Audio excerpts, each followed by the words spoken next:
the money, make it flip, yes, I got a stack now. You know I had to call a play, score a winning touchdown. Can't hear no hating ass nigga in the background. Every time a nigga start hating, wanna act loud. Get the money, make it flip, yes, I got a stack now. You know I had to call a play, score a winning touchdown. Can't hear no hating ass nigga in the background. Every time a nigga start hating, wanna act loud.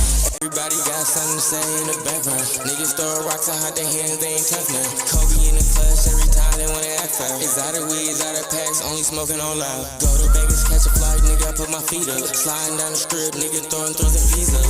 Out with my bitch and she swear I'm doing 3 months. You gotta be this way when you tryna run some M's up. Driving like a storm, had the Charlie burnt the whole clutch. Yellow coupe in the sun, nigga, I'm tryna turn up. Hit the engine growling every corner when I pull up. Slapping Mary drain the whip, tryna go down. Get the money, make it flip, yes, I got a stack now. You know I had to call a play, score a winning touchdown. Can't hear no hating ass nigga in the background. Every time a nigga start hating, wanna act loud. Get the money, make it flip, yes, I got a stack now. You know I had to call a play, score a winning touchdown. Can't hear no hating ass nigga in the background. Every time a nigga start hating, wanna act loud. You a hating ass nigga, why you mad at the bitch? Go outside about the bitch, cause she choosing the shit. Ayy, ayy, watch how you choosing the bitch, end up losing the bitch. Now you booing shit. Ayy, oh green ass, trick off, crying ass. Where you going off, stalking ass nigga with your talking ass? I'm a walking ass, standing on 10 ass nigga.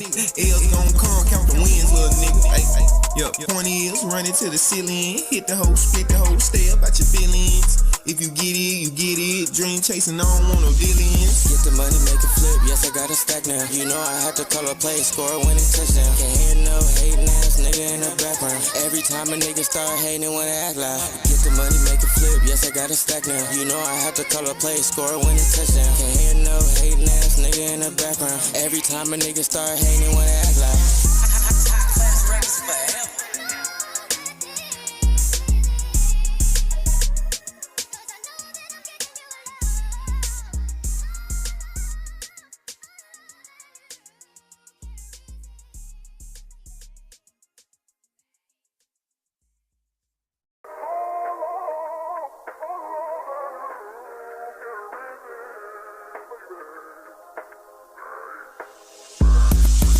The money, make it flip, yes, I got a stack now. You know I had to call a play, score a winning touchdown. Can't hear no hating ass nigga in the background. Every time a nigga start hating, wanna act loud. Get the money, make it flip, yes, I got a stack now. You know I had to call a play, score a winning touchdown. Can't hear no hating ass nigga in the background. Every time a nigga start hating, wanna act loud.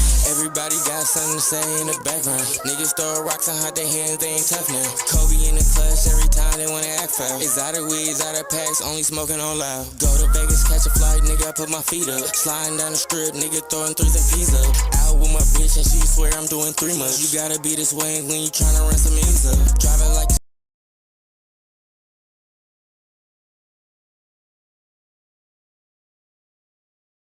drain the whip, tryna go down. Get the money, make it flip, yes, I got a stack now. You know I had to call a play, score a winning touchdown. Can't hear no hating ass nigga in the background. Every time a nigga start hating, wanna act loud.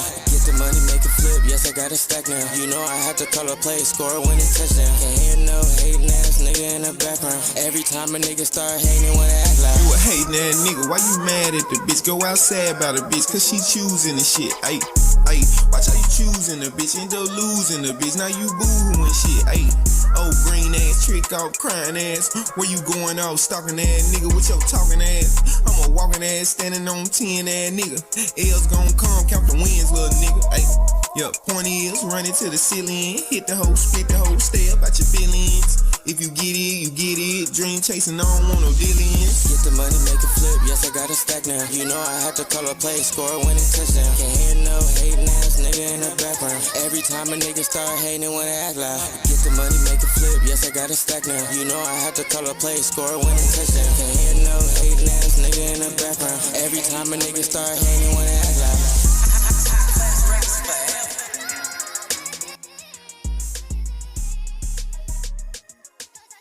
Come in the grape soda.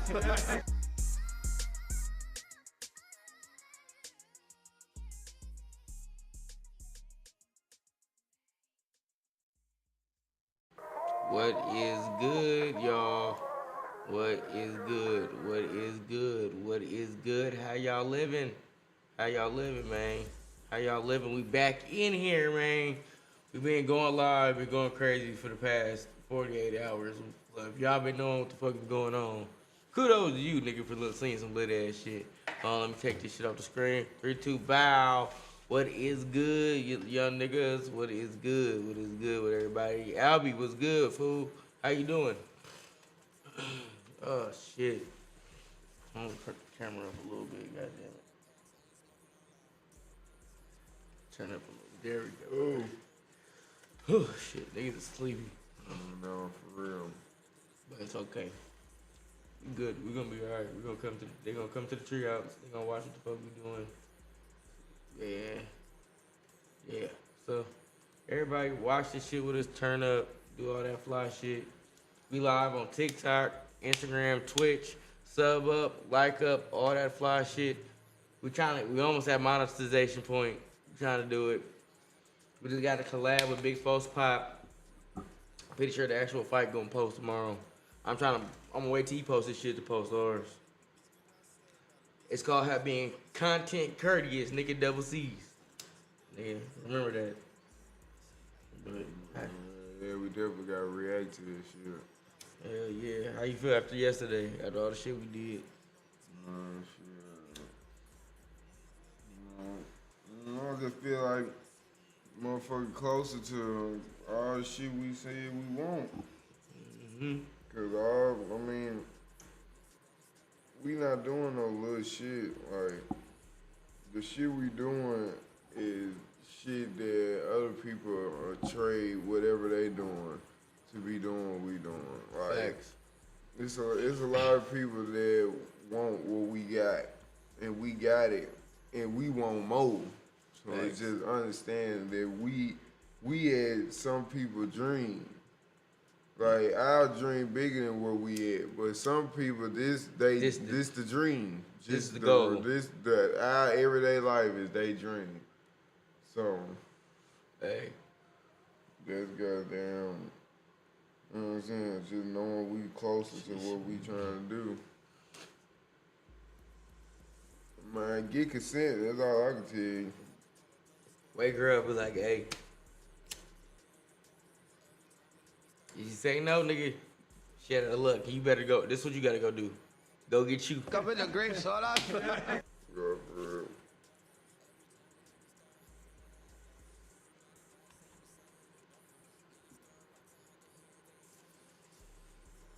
They say everything. You're not even gonna acknowledge that type of. You talking nigga, I bust your lip. I would have slammed your head on the desk when we was in elementary school. Just so we're clear. It asked about me. I triple H the nigga, a kid in my grade. I was in kindergarten. I got sent home.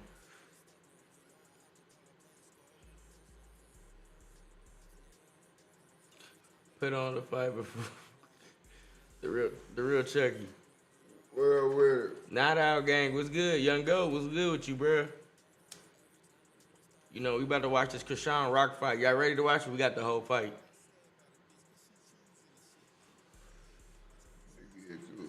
Let's get to it. Shout out to all 7 of y'all in here. Y'all niggas don't be sleeping. You know our chat don't sleep. Only nigga that be sleeping around this time T slept. No, for real. My nigga be sleepy.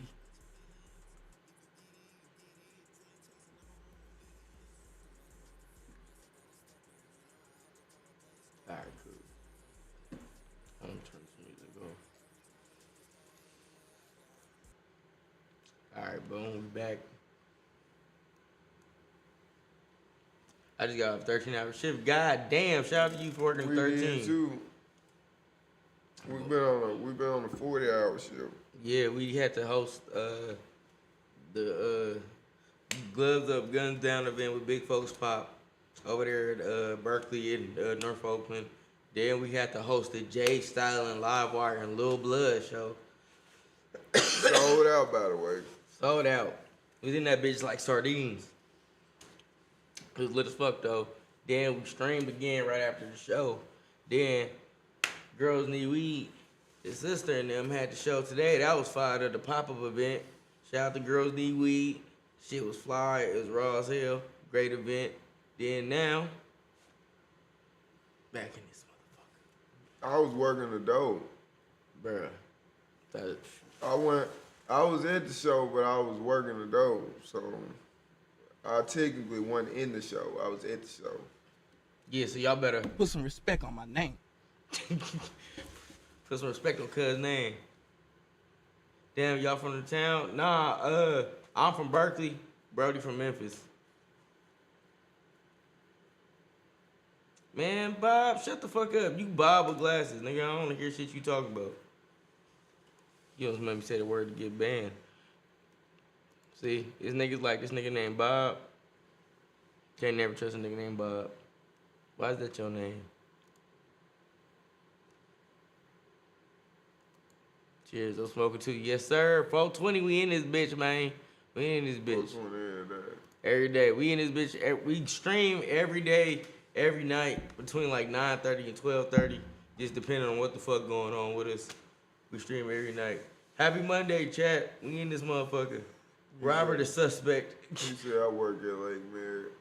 Hey, shout out to y'all Lake Mary, man. Damn, we got hella people in our shit right now. Hey, shout out to everybody going up. Yeah, and Bayfair. Hey, shout out to Bayfair. I used to hoop at the 2-4 there every day. I was baby KD. We was in that motherfucker every day hooping. Yo, slow ball. We see why your name is slow ball, nigga slow. This guy. Whoa. Okay. This is not the express. Yeah, puff up fast. Don't be rude. Oh, my bad, fool. Hold up. Hold on, let me light it for you. We not rude, bro. Here you go. Hit that shit, homie. You got you, cuz. Appreciate the like. Appreciate the like. Hit the follow for us, too. Stick around. We get the super chats tomorrow. We just did an interview with Travis King, who made the 49er Faithful song with E40. So we get a Cup of the grape soda for that. So yeah. But yeah, we in here, we lit, man. Cup of the grape soda. I'm from Oakland though. Hey, shout out to Oakland, man. But y'all better put some respect on my name. Especially when it comes to the Bay. Jordan, what's up with you, bro? Appreciate you. Man, you know damn well. Shout out to you then, bro. Man, let's get to the video. Like I don't know what you want us to do with that information. All right, y'all. This is Chrisean Rock versus Zen and Zion. I don't know who the fuck that is. Hold on, wait. We got a new sound too. What's your name? Zenith, what's his name? Zenith Zion? Who the fuck is that guy? No, man. Who the fuck is that guy? Who the fuck is that guy? All right, y'all, let's watch.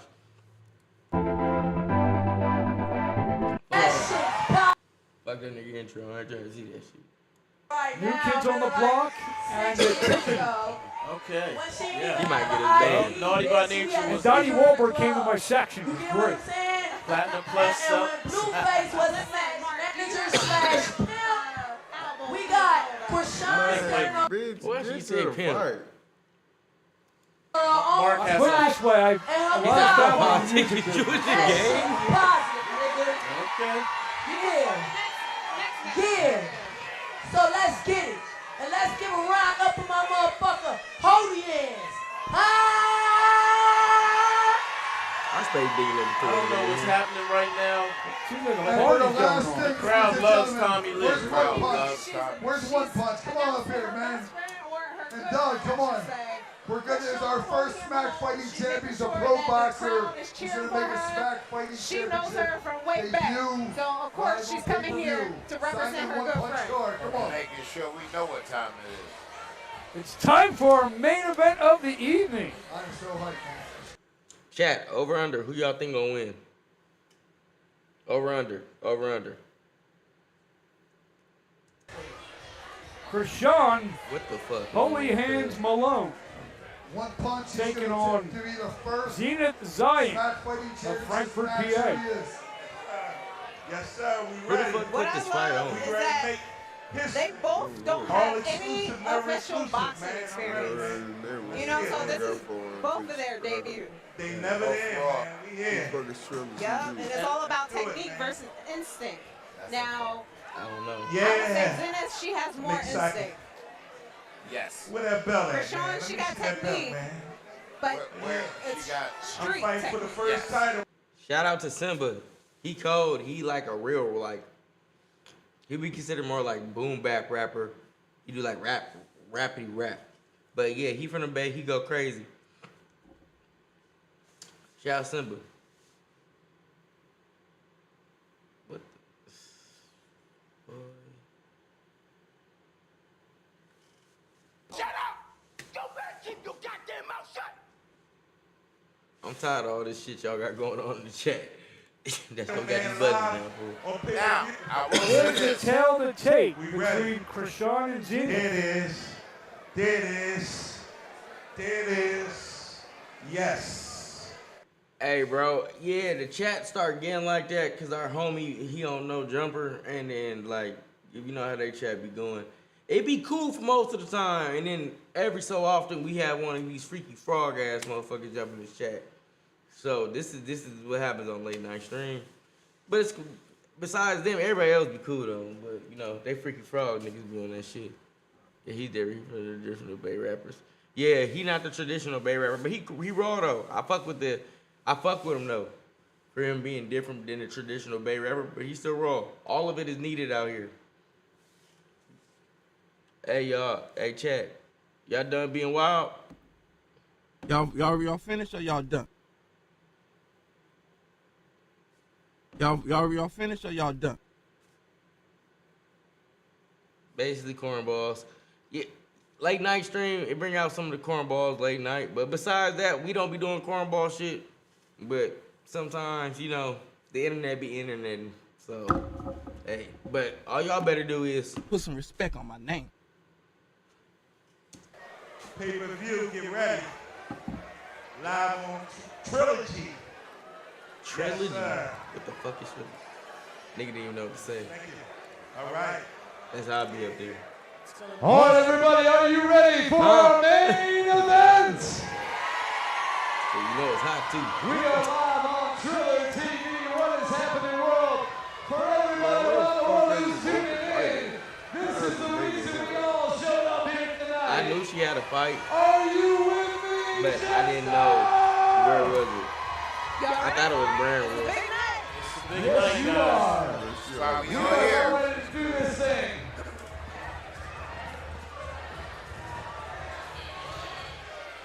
How old you thought she was? 30?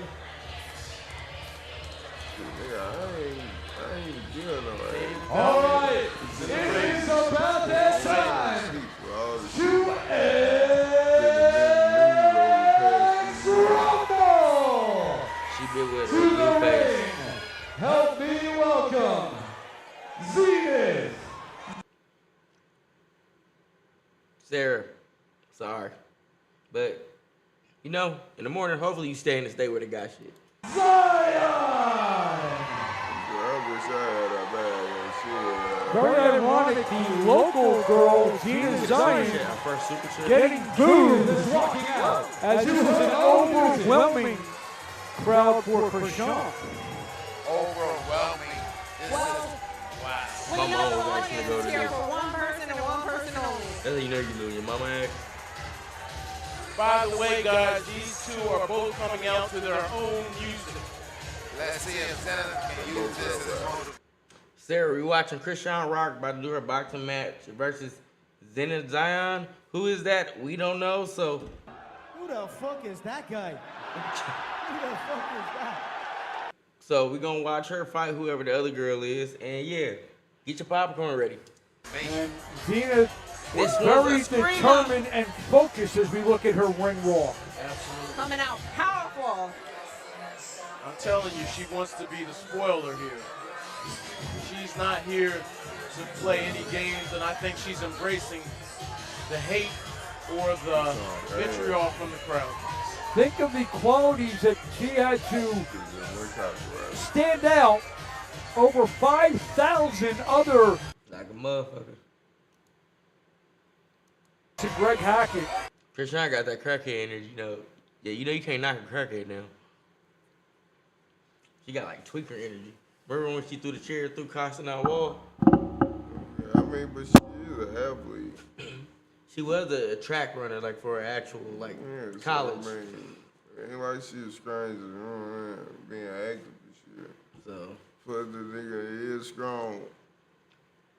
Yeah, you put that with the punch power. I heard that guy when she beating them hoes on baddies and shit. Yeah, they said she done and broke a bitch jaw. Yeah, so like you put all that together, I'm not surprised that she'll be in the ring and shit. Just what wild ass need to be. Y'all saw she smacked that nigga Blueface with the fucking Hennessy bottle, knocked that nigga out, left the shit on his face. That nigga like 6'5". It's her as a short, angry woman trying to beat up a tall nigga. She 5'6". She probably slapped the shit out of that nigga. Man, shit. What if he was just asleep and she just look at BOW! Jesus Christ. She crazy enough to do it while that nigga looking at her. T for sure, if you say something you don't like, she just deck you. She just overhand right, nigga. Yeah, the type of energy she give off, she ain't got a sneaking nigga. If she gonna hit you, she gonna hit you. Either way it go, you gonna I mean, that's how she do them hoes. I don't see her doing a nigga that she dangerously in love with no different. Like, nigga, what? Bang, bang, bang. Hold on, bitch, stop hitting me. Nah. She that type of bitch that's like, yeah, she beating on you. And it's either y'all fighting or you getting beat up. Like, she finna be hitting on you. You can't stop it. Yeah, cause she too, like, bruh, I seen 2 episodes of Baddies with her. And I was just like, bruh, ain't no, first of all, I'm saying she beat the shit out of a bitch on a sink. I was just, like, I had heard the stories about her, but bruh, she beat on the sink? Nigga, they was in the kitchen. The girl was sitting on the counter by the sink. And Chrisean just like, you know what I'm saying? Like, what? Type shit. And the bitch was trying to like, kind of giggle like Chrisean was playing with her. Chrisean just walk, walk, walk, walk, walk. And I'm trying to whooping the hoe all up in the sink. She the hoe in the sink. Like, bro. Like, bro, I seen this. So it's like, yeah, this little motherfucker wild. Like. The chest, Chrisean just need to take that tooth out and she good. Yeah, give her the power up. He said, I like that shit. I had one like that, so sexy, but you had to keep your hands ready. Gave her the business. Hey, yo, Chad. Hey, yo. Y'all finished or y'all done? Yes, nigga. Hey, man. I ain't never dealt with no girl that be hitting on me and shit, but I done dealt with some girls that I felt like if I dealt with them long enough, they'll try to. Like, have you ever dealt with a girl, you like, they ain't hit me, but if I do something, she for sure gonna do it? Yeah, that's kind of what I'm saying. Like, I feel like we just kind of like kept going down this road. She'll try to hit me. It's just like, bitch, you know what I'm saying? It's like, I don't want to be in no situation where I'm going to beat you up. Because you can't beat me up. But you definitely not finna be in here clocking me in my shit. Like hit me in my mouth and shit. Bro, beating you. Crazy. Just imagine getting slapped with plates and all type of Man, like, nah, bro, like, come on, bro, you forced me to beat somebody I don't need to beat. But I will oblige you. So, build that what you will. Y'all finished or y'all done? Put some respect on my name. Remember that. Down on that arrow. She got very experienced trainers in her. My nigga said, Chrisean just a freak who need a black guy once a week. It sound like a rabid dog. No. You the dog, motherfucker. No, bro, you don't want that. Hey, Sarah, appreciate you. Hit that sub for us. We live every night. Mom's from Texas. Them girls don't play. I bet. No girl from down south don't play. Big Philly trainers are known for rough, rugged fighting, rough, rugged boxing. Shut up. Not to be outdone by Baltimore's Calvin Ford, who has, I don't know if you know, by the name of Javante Davis, to not only become a multi-division world champion, but a top pound-for-pound fighter once he is up. Smile on his face.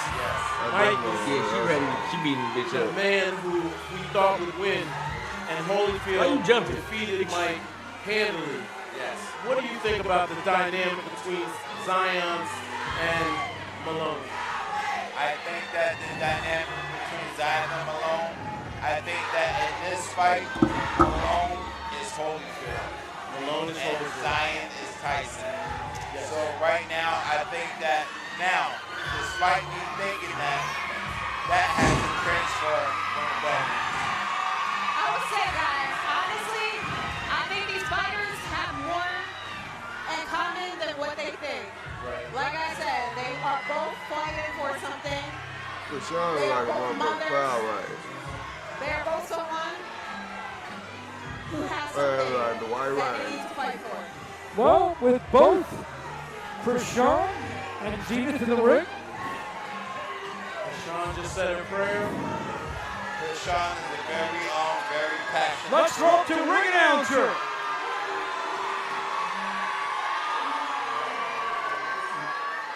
Chris Bruce.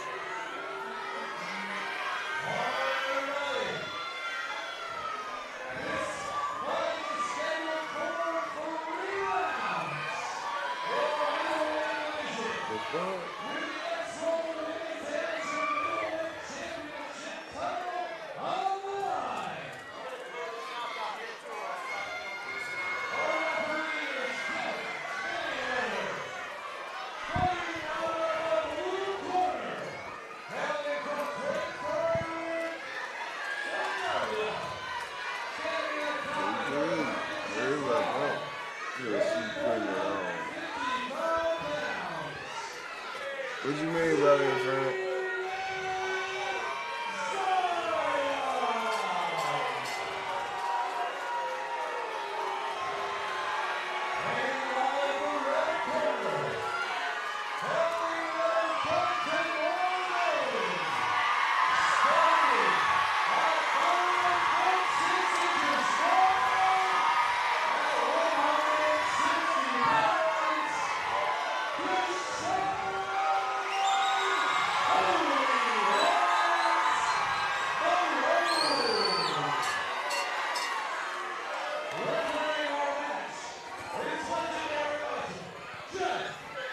Zion has that death stare.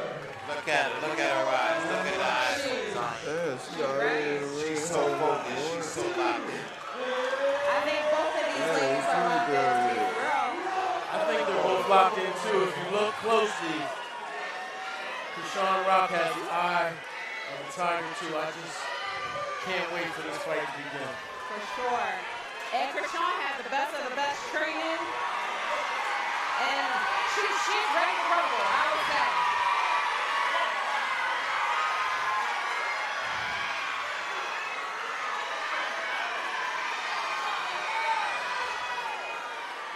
Man, he really focused this girl.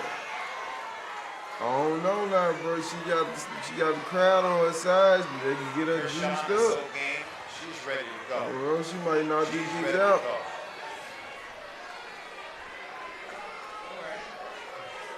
Okay. Touch gloves. Touch gloves. I want a clean fight. We are set for our main event. Chrisean Holy All right. hands Our main event Zenith Zion in the about blue. to begin. 1,200 seats are in this place. Not one of them is needed now because everyone in this ballroom is standing. Look at the legs on Malone. That's power. But look at the eyes of Zenith. She's Be looking sure to like join us for the after party on the 3rd floor. This party is going all night. And we are underway in our main event. And here we go, you guys. The main I got event. 500 on Chrisean. You want to take it back there? Nice right hand by Malone. Trying She to punched fight like back. Malone yesterday. Malone. Jumping wild. Nice right hand, Malone. Malone has her on the ropes. And Zion fighting back. Chrisean Zion going to the body. Zion fighting back, knee, right hand. You know that. Right home with a nice 1-2.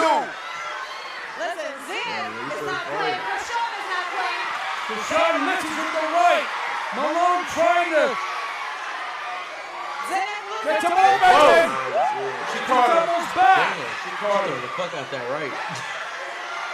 You can't keep. Jab from Chrisean. Technically, you can do it once. Like it's a great space, but you gotta do it like this. Oh! She knocked it down. Gina for a big right hand. I want to go show a replay. So they gonna show the replay?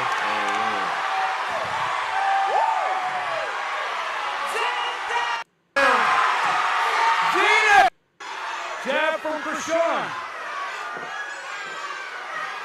That jab is working.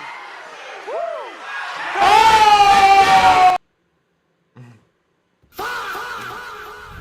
I don't know. That kind of look like WWE. Did that look a little fake? Yeah, like, I don't know. Like, she took a dive. Yeah, like I don't know. She got hit in the face. Like yeah, like you see what I'm saying? Like it looked real Brock Lesnar type shit, like Goldberg type shit. Like you know what I'm saying? That's why Brock Lesnar, he went to UFC. He was there for a few years. I'm going back to WWE. Yeah, I'm not. I ain't saying it's fake. I'm just saying, you know. You might say she slipped. She slipped. Bro, she sold. Sold the fuck out of that. Look at it. Sold the Oh! fuck out of that. She knocked it down. Gina from a big right hand.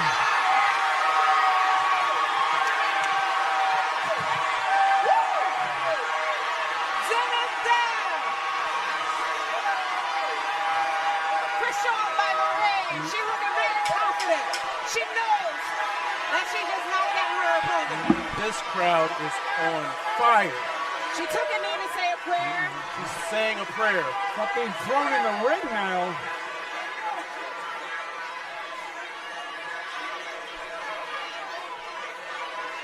This is a little bit of a long count. I don't know what's going on here. End of round one. Oh, man. That was a very long count. That's the longest 10 seconds. Ghetto shit. That was pretty eye-opening, guys. I won't lie and say I saw that coming. I did not see that coming. I think no one saw that coming in the first round. It was a clipping right hand by Chrisean that put Gina Zion on the canvas. I feel like the plan was a little Our fans are celebrating right now. It's like, all They are right, excited. sister. You can't be mad that people pray, because that's how some people pray. Just because you don't pray, you may not pray that way. You can't get mad for somebody I pray. ain't get mad. I'm just saying the same shit he said. He asked the question, and this same thing I feel like if you, most of the time when you hear that, people might not be as devoted as you. Because, like, people that really, like, I know people that's like that. They pray after, like, literally anything they do. But that's literally how they're so devoted into their faith. They do. So, shit.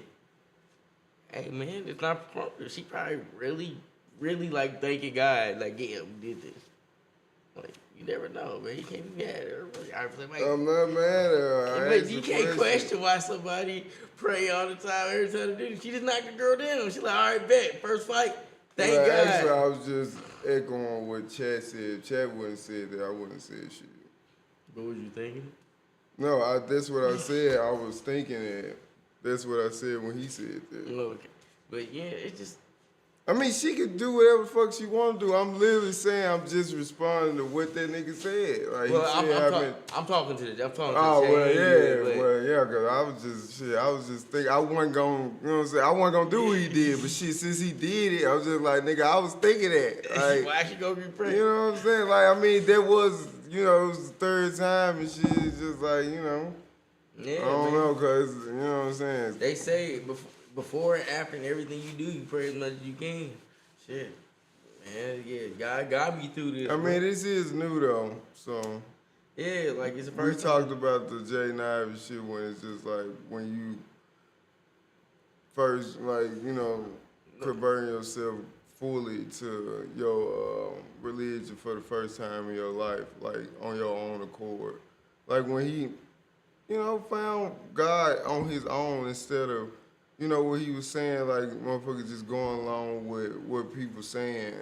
Just like, no, he went, found God, and this is just like he 100% devoted in a way where he never been, because it's his new life. And I mean, yeah, she did, after the Blueface shit, like, you know what I'm saying, fully convert, like, into her religion, where she was just, like, super passionate about it and public.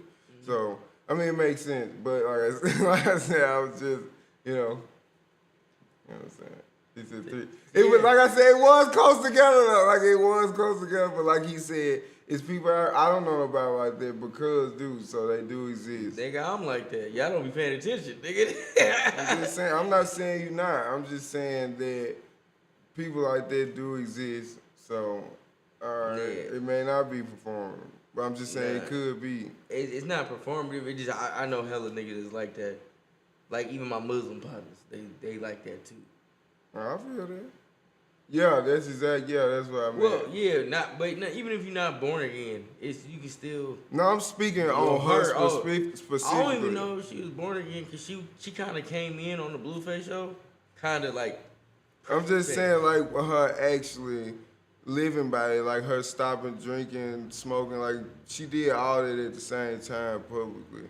Cause you know when she was fucking with Blueface, nigga, she was getting sloppy drunk, even with the baby. But after the baby got here and that Blueface shit really hit the fan, she did come out. It's like, I ain't doing none of this shit, and I'm fully converted to Jesus Christ. So it's like, it is like born again. So I mean, nah, that would be it. Yeah, like so shit. Yeah, she would. I mean, if she, like I said, just speaking on her, that makes sense for her. But you know what I'm saying? I'm just speaking on her because I ain't gonna say it's performative in general because one, that's too broad. I don't even, like I said, if I don't know nobody that do that don't mean it don't exist because you just told me you do that and you know several people that do. So yeah, no disrespect. No, I ain't no disrespect. But you hear that a lot. People like, why they bring so much? Well, yeah, but you know. The thing about society is, like I said when we was talking about different topics, that if you not all the way against something, you sound like you for it. Yeah. So it's just like, in a sense where if I may say something like what we said, just question it, it's just like, my question not coming from ill intentions, but it's a lot of people that majority of the time when they do that, it's ill intentions. So it's like I understand even defending it where it's just like, nah, nigga, it's not performing, but it's just like. But it can be with certain niggas. But that's what I'm saying. But just for her, in a sense, just really just thinking about her situation instead of just commentating on the video, just putting her whole shit in perspective. It could be. Yeah, it makes sense. Like you said, Jaden Ivey type shit. Yeah, like she did just like this recent, like last year type shit. So. Yeah. Like I do feel like, I take back what I said. Even though I ain't said, I'm take back what I thought. Nigga, actually we do got a job. We own the building we're in. This is a warehouse, brother. We just hosted a concert last night. Bro, it's 1 o'clock in the morning. How fast you want niggas to be, bro? What he talking about? What he talking about? You act like it's the middle of the day. Man, little Benz. Nigga, you don't even got a Benz. This nigga ain't nobody.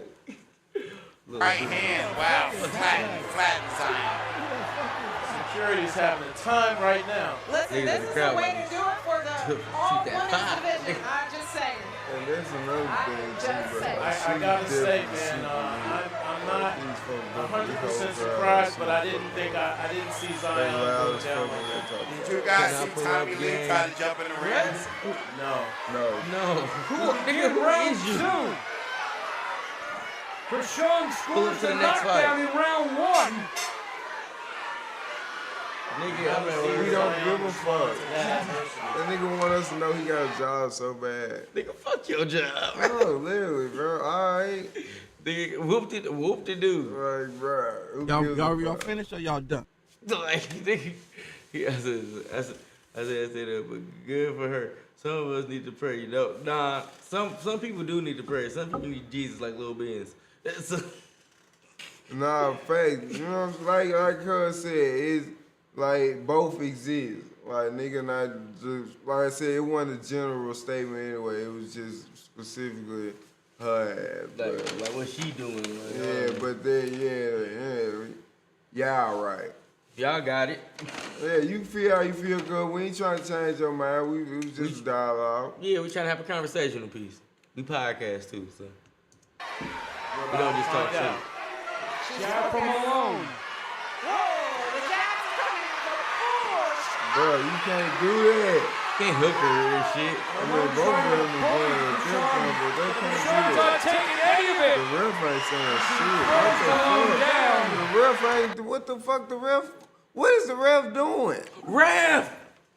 Bruh, this nigga, like this nigga letting them wrestle. She just threw her. Bruh, before we get to this, they both got a hook on each other. Like, she got her around the waist, she got her around the neck. This nigga ain't doing nothing, bruh. He talking to you, Yeah, girl probably on the black man, it's hilarious. What? But it's not that funny because you just seen. Is it funny because I'm not old? I think that's why. Because when I get old, I'm going to just be a grandpa with a mustache. Like, what the hell? Bro, just tell me you like it, bro. Like, why y'all niggas always be acting weird like that? Y'all Just give a compliment. I like your mustache, cuz. No, really. Nice stash, cuz. Yeah, like, every once in a while, somebody do that, but most time, yeah, he said, yeah, man. That's all I'm saying, bro. Just, I don't know. Man, hey.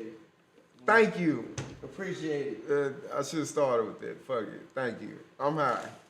Hey. Kick back, light a blunt. Listen, that's where that street fighting comes from. She had her in the headlock. Stash is She cool. was jabbing her. That's I don't know if they want to count That's that all you gotta together. say. That's Stash that is block cool. work. Listen, she Nah, means they business. wrestling, bro. You can't do that. That's that The block UFC work. fight. That time still going. That's true. This is like NBA. Non-stop the fight. Chrisean very focused. Maybe she's looking for Man, another swing. right hand. Y'all time to It's hella Medessos in there. No, literally, bro. I love this girl. Yeah, that's all. Fucking crowd, 90% Chrisean fans. I ain't never seen a boxing crowd like this before. Even at the women boxing, that's crazy. She better continue to do this shit. This her bag. Man, I feel like The right again from. Whoa. Nice right hand. That right hand is clicking. She has no fear. Ooh, that's a good left. Stop hook. Grab. Both, you see how both of them are holding each other? This nigga ain't doing The nothing. size difference is showing up right now. Very much. She think it's real. That's crazy. And Zion is tired. She is breathing right out of her Hell mouth. no. Mouth is open. We come to the end of round two. Chrisean is more controlled. Like you said, the breathing of Zion, she is exhausted. Chrisean's locked in. She She's is focused. exhausted. Chad, who y'all think winning right now? What is good? Hell no. And hey, who y'all got though? Who you got? If it ain't the one that's winning, nigga, it's wrong. Chrisean, shit, she don't want to. The other girl, first of all, both of them wrestling. So we gotta go off of the punches that have been landed. Yeah. It's Chrisean. Chrisean got two, a left hook, a overhand. You get it pretty sick out there for the other girl. We don't know who the fuck she is. I think it's because she light-skinned. Because, I mean, that girl really not whooping her ass, but she is red as fuck. So I feel like from the punches she landed, it's going to look a lot worse. Yeah, she looked like, you know, she done got shit beat out of her, man, in actuality. She got hit twice. Yeah, but it was like two good ones. Well, wake-up call. Pow! Oh, shit. Man, because, I mean, she done hit her a couple times for sure, but Chrisean done landed more impactful punches. We got what you said, bro. We know the auto career. Fuck you up, brother. It's okay. But yeah, Chrisean got landed more punches. She got knocked down. She get one more, it's over with. She got the fight in her hands. Like, literally. But, yeah. You know, Chrisean expressed that she wants to continue with boxing. She evoked the name of Clarissa Shields and Alicia Baumgartner, so she's taking this seriously. I think she sees this as a career shift for her, at least on the celebrity boxing side. So this is the beginning. No, crazy. She's crazy. For sure. Oh, yeah, for sure. I can definitely see her taking this far. This is like her triumph situation. Absolutely. I'm impressed, guys. I'm not gonna lie. I'm very impressed. I'm also impressed that she's not letting herself be bullied. I get a good look at that. Zina Zion's very physically intimidating. Oh yeah. Oh yeah. I'm just your neighborhood player on the day. They just look like Slick Roach. Third and final round. Chrisean Holy Hands Malone, Zina Zion. Chrisean has looked very good over the first 2 rounds. This last round's gonna be it, y'all. Zina Zion needs something definitive in this round to even be considered for the win at this point. Chrisean has a knockout in the first round. Chrisean falls and down she goes. She got right up. Man, you can't do That was a knockdown or a What kind slap? of fight is That this? was a slap. The one we seen yesterday, but it is. Yeah, this is crazy, bro. They're counting it as a knockdown. They're counting that as a knockdown? What, did a knockdown, did a punch land? Also, he might do a bike ride out. You want to do that? When? I don't know. When you do, I'll get it. I'll figure out how to get us some bikes. Don't worry about it. CEO got it. CEO gonna figure it out. Just don't ask where it came from. Nigga said, man, it look just like mine. Go on, let's get the fuck out of here. No, for real.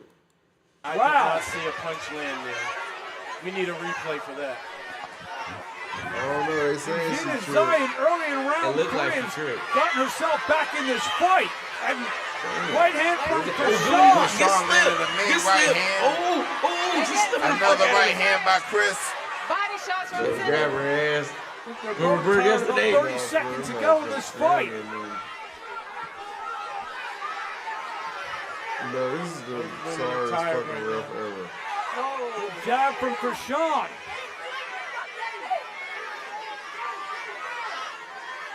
And another right hand. Here comes Malone. Nice right hand by Zion. Very effective counter Nice punch. jab by Chris. Zion is so short, she's having a hard time closing the gap. That's the end of the third and final round. Woo! No, so what the fuck is gonna take all I this think time? everybody knows who took this belt home tonight. This is nigga shit. You know, this is. That was a good fight from both fighters. Really, really good fight. Very much.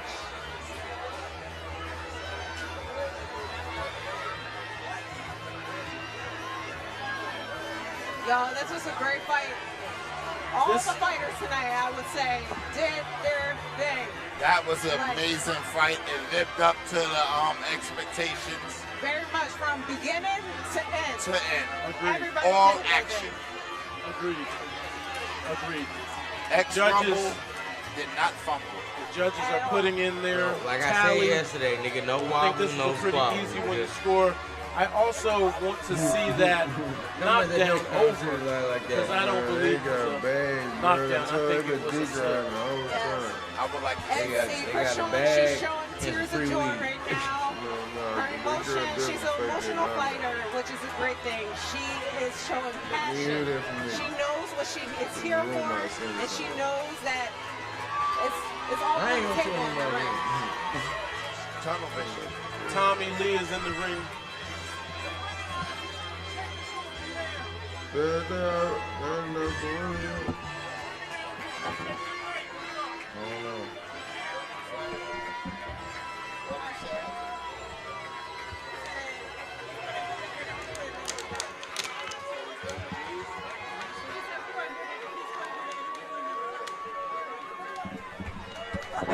Rocky just finished playing. I think that was a fitting song to play for Chrisean Rock, the victor, I believe, in this fight. Both women are crying together, showing a lot of sportswomanship in the ring right now. I like that sportswomanship very much. Definitely. These niggas just down on time. Yeah, It's a beautiful thing. They all put it out there tonight. These niggas is not moving, no urgency. We got the place. Judges starting the fight. For real, bro. 28 They in the Marriott Ballroom, nigga. They got that shit 29 to 28. God. And 29-27 for a split decision. And the red corner. That's interesting.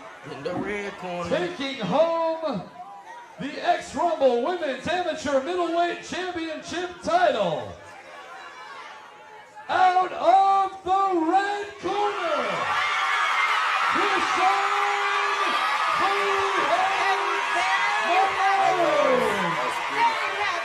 Chrisean Rock, the winner of tonight's debut. She did phenomenal. She was amazing. And she represented every woman out there trying to do their best in every way that they can. I think everyone can relate to this. What an amazing night of I ain't boxing. seen no Amazing train moment. I don't know So her happy person, for but I would Chrisean imagine team. that she actually Much respect that's in the Zion Like and her team. imagine They getting did great. the They belt, came her out to first fight. They hit professional themselves fight to type class shit. throughout the weekend. Absolutely. Amazing. And guys, by the way, I was at the first press conference with Jacqueline, and we saw the progression from that first moment to yesterday and today. She put in the work. She very much did. It is well deserved, this belt. She put in a lot of work. From, I believe, 200 pounds to 159 pounds.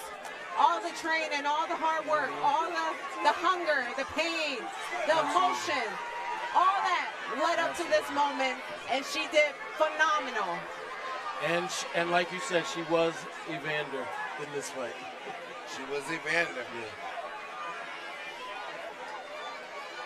And I think the crowd behind us and in front, all over this arena, is so proud of her, regardless of what team they were on. Absolutely. Everyone got their money's worth. Yeah, she like, she do something good.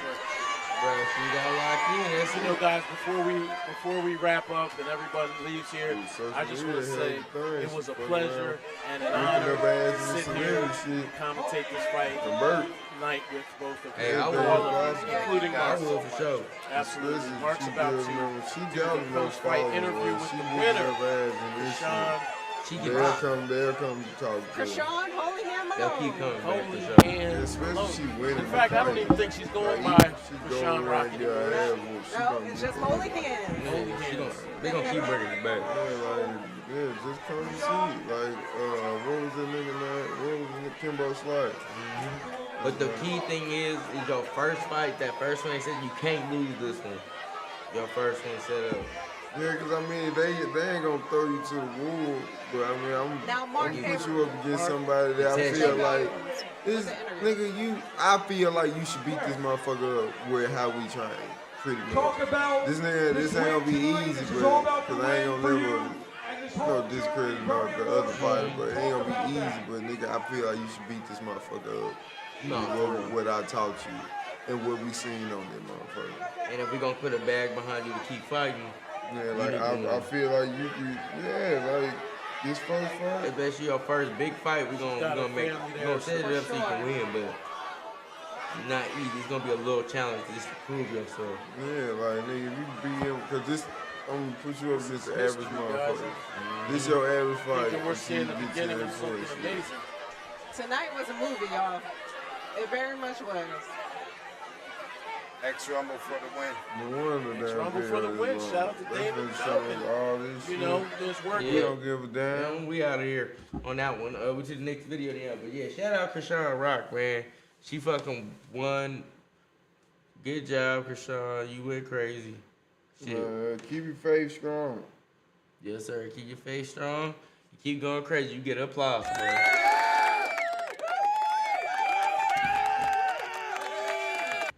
I don't know if that shit held on. But, yeah, she got that. Shout out to Chrisean Rock. And, all right, now, y'all, what else we got on this motherfucker? Yeah, y'all ready to have some crime time? You niggas about ready for crime time? What you wanna do? Had to get shit right, it's okay. I understand. Multitasking. We gonna,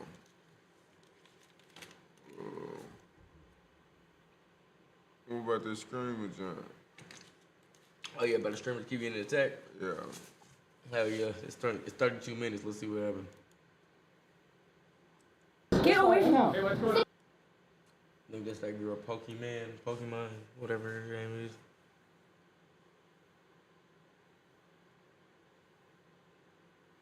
Boy, what?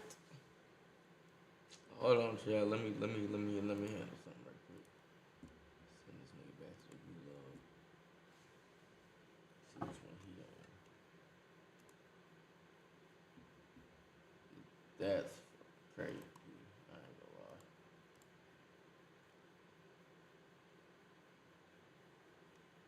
Hey, we got 14 likes. Shout out to everybody tuned in.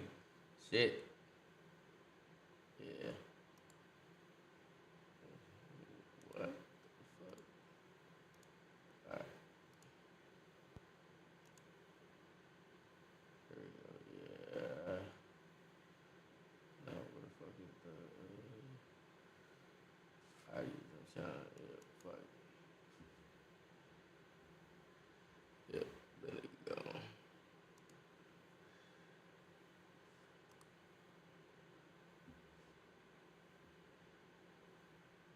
What is it? I don't know what that nigga talking about.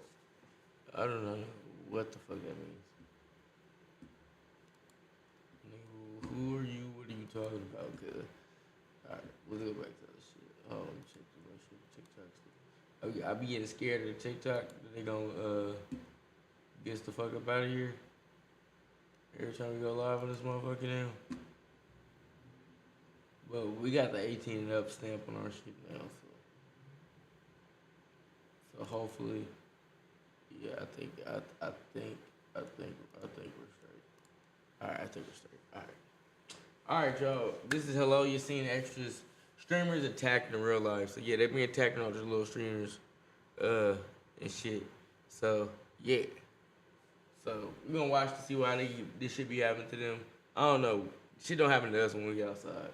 We literally just was outside. All we took Wolf to the hood. It was a B-town, fuck nigga. Yeah, when he in front of the store, we got the footage too. Yeah, I'm waiting on this nigga to release it. My bad. I gotta send it to you. I'm gonna do it right now. My fault. Get away from him. Security! Bitch ass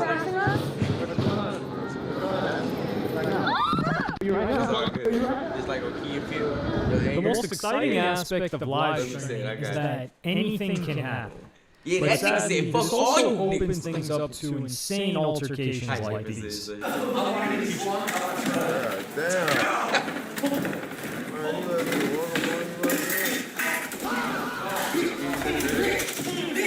To someone literally getting choked on stream. Oh God, let go of me, man. Let go of me. Let go of me. No, seriously, man. Let go of me. Sometimes these are brushed off as random acts of madness, but the first streamer on our list claims that his attack was carefully planned. I'm just going to be completely honest about everything. I'll say this. This is 100%. It's got to be set up.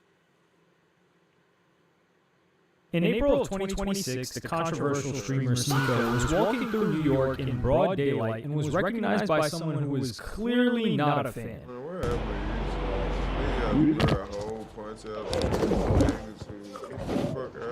can show it, but for you to be monetized, get your money, you can't show it. Sneeko then appeared on stream looking relatively okay, but with one very noticeable difference. Yeah, unfortunately, yeah. I can't hide it. I was going to try to hide it, but yeah. You remember my from 2 years ago. I had a tooth filling that got hit, but we're fine. Everything is handled. Sneeko has no shortage of haters, but his attacker didn't say a word. So it was still unclear if this was a planned attack or just a random act of madness in New York City. However, something happened off camera which suggested that this was potentially a setup. It had to have been a setup. It had to have been set up because look at the way he was like that, and he pulled out mace and he pepper sprayed my face. I never had pepper spray in my eyes before. He gets me, and I didn't even know what happened because I'm reading the chat. When I got hit, and I didn't get hit hard, I'm fine. I didn't get knocked out. It was nothing. Really, it didn't hurt. It was just surprising. It's like, what the hell? What was that? I had no idea. I didn't see him. I'm walking around the guy, and then he swings. He hits me like in the forehead. Then Sneeko suggested that his attacker was not a lone wolf, but part of a bigger conspiracy. This is going to sound crazy. This is really going to sound crazy. Maybe I'll wait till I get the street footage. But I'll just say this. As soon as I get up and that happened, I'm waiting around the street and I'm like, I can't really see. I see there's like a group of 5 people step out of the building. A group of 5 people like step out of somewhere. And they say, this is going to get clipped.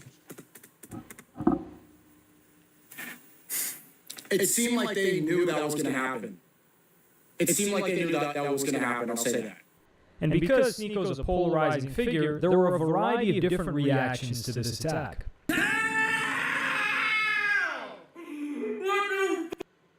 What does Sneeko do?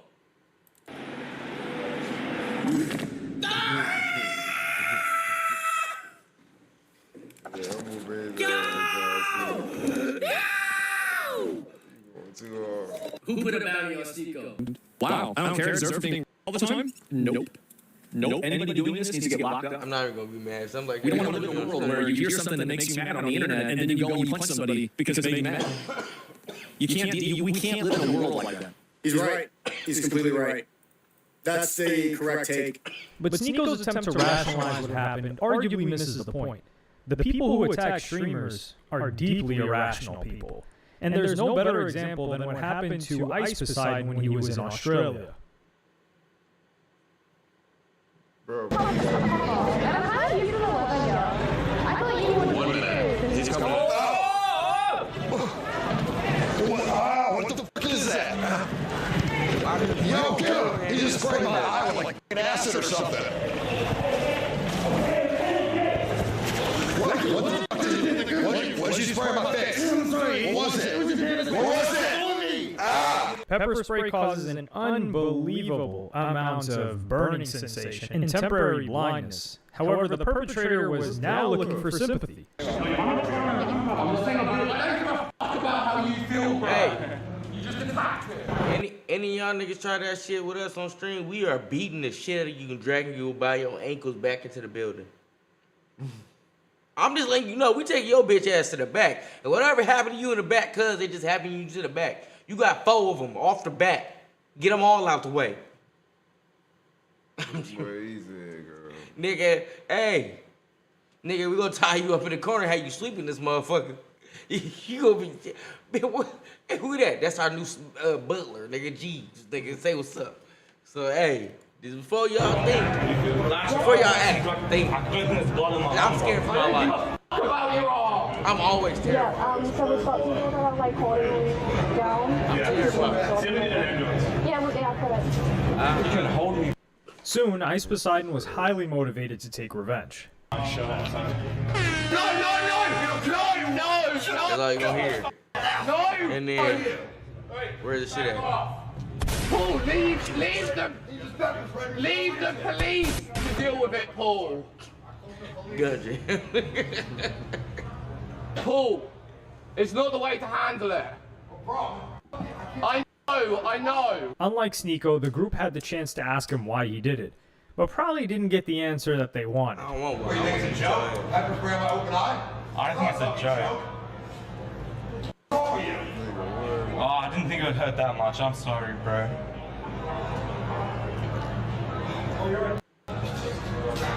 Oh, yeah.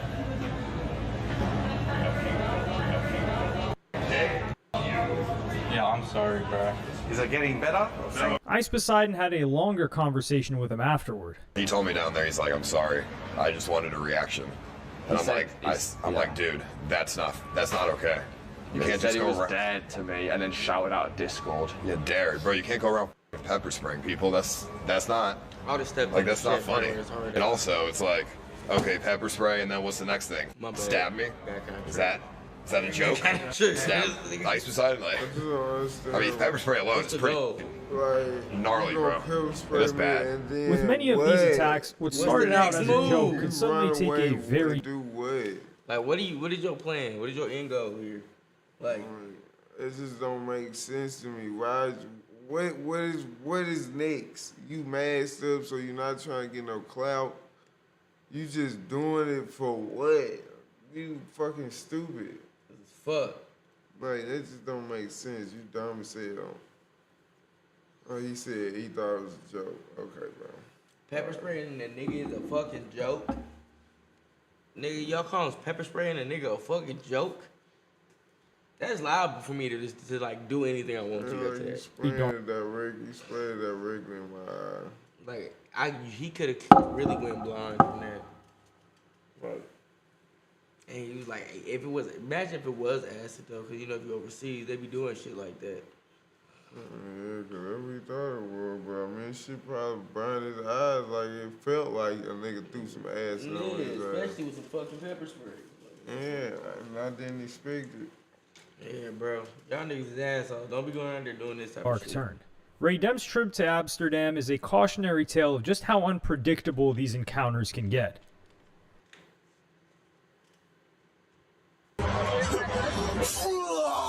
Yeah. I'm live on Twitch. I'm on the floor. And I'm gonna kill this mother. He's gonna do it. Oh, God, let go of me, man. Let go of me. Let go of me. No, seriously, man. Let the go of me. Thankfully, Ray Demp seemed to have no major health issues afterward.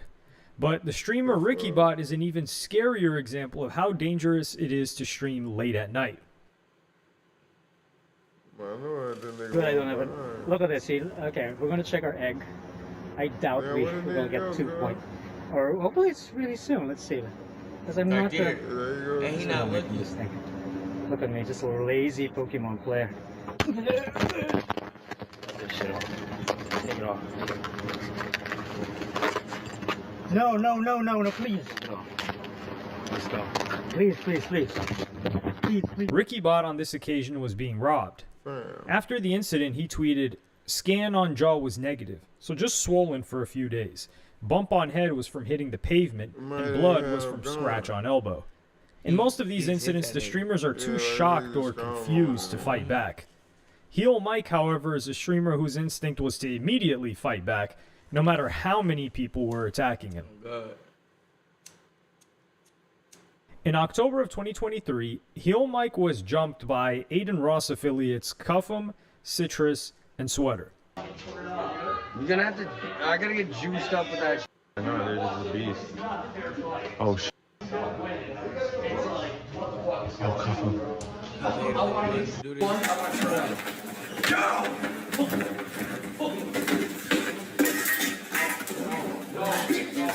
Part of my crib, come on, look what And this was not an isolated incident either. A month later, he was pressed by alleged friends of UK streamer HS Tiki-Taki. You be like, "What's up, bro? You was talking that shit, huh? If you want to rap, you don't have to. They found him. That's him right there. Oh yeah. Oh yeah. Get his ass! Get his ass! Get his ass! Get his ass! Sir! Get his ass! Get his ass, boy! Hey. Hey, you know what I mean? You recording? Yes, sir! My man! And there are some attacks where a streamer's entire reputation is on the line. HS Tiki-Taki is known to be a trash talker to all types of streamers, even people that were cordial with him at one point. And he even got to squaring off on stream. One of them niggas would have been hurt. A video here. Yeah. How you doing? You was What up, fighting. Victoria? So what happened? Because you were out, I think, So and he was this- in Zarko was in a tracksuit. Yeah, so this guy was just constantly trying to call me out. He wanted to fight me, he just wanted to fight. He wanted to get some clout. So this guy, do you know Aiden Ross? No. He's just a streamer out in America. He does well for himself. So he put up 250k for us two in the ring, winner takes all, and I put an extra 100k in. So the offer was 350k to fight. And this was on live, so for the cameras, I'd give him what I want because I knew I'd bop him around. Yeah. And he declined it. So I don't know why he declined it, considering he wanted the clout, but then he kept calling me out, calling my mama. And when he called my mama, I was like, right, this isn't like a joke anymore. Yeah, this no, is it's serious. carried. Yeah, this is serious. And he keeps saying it. I want to fight you. I'm going to find you on the street. So anyway, I'm sat in a restaurant and I'm streaming my... John Zerko would confront HS outside of a restaurant in Miami, and all hell would break loose for the both of them. Hey,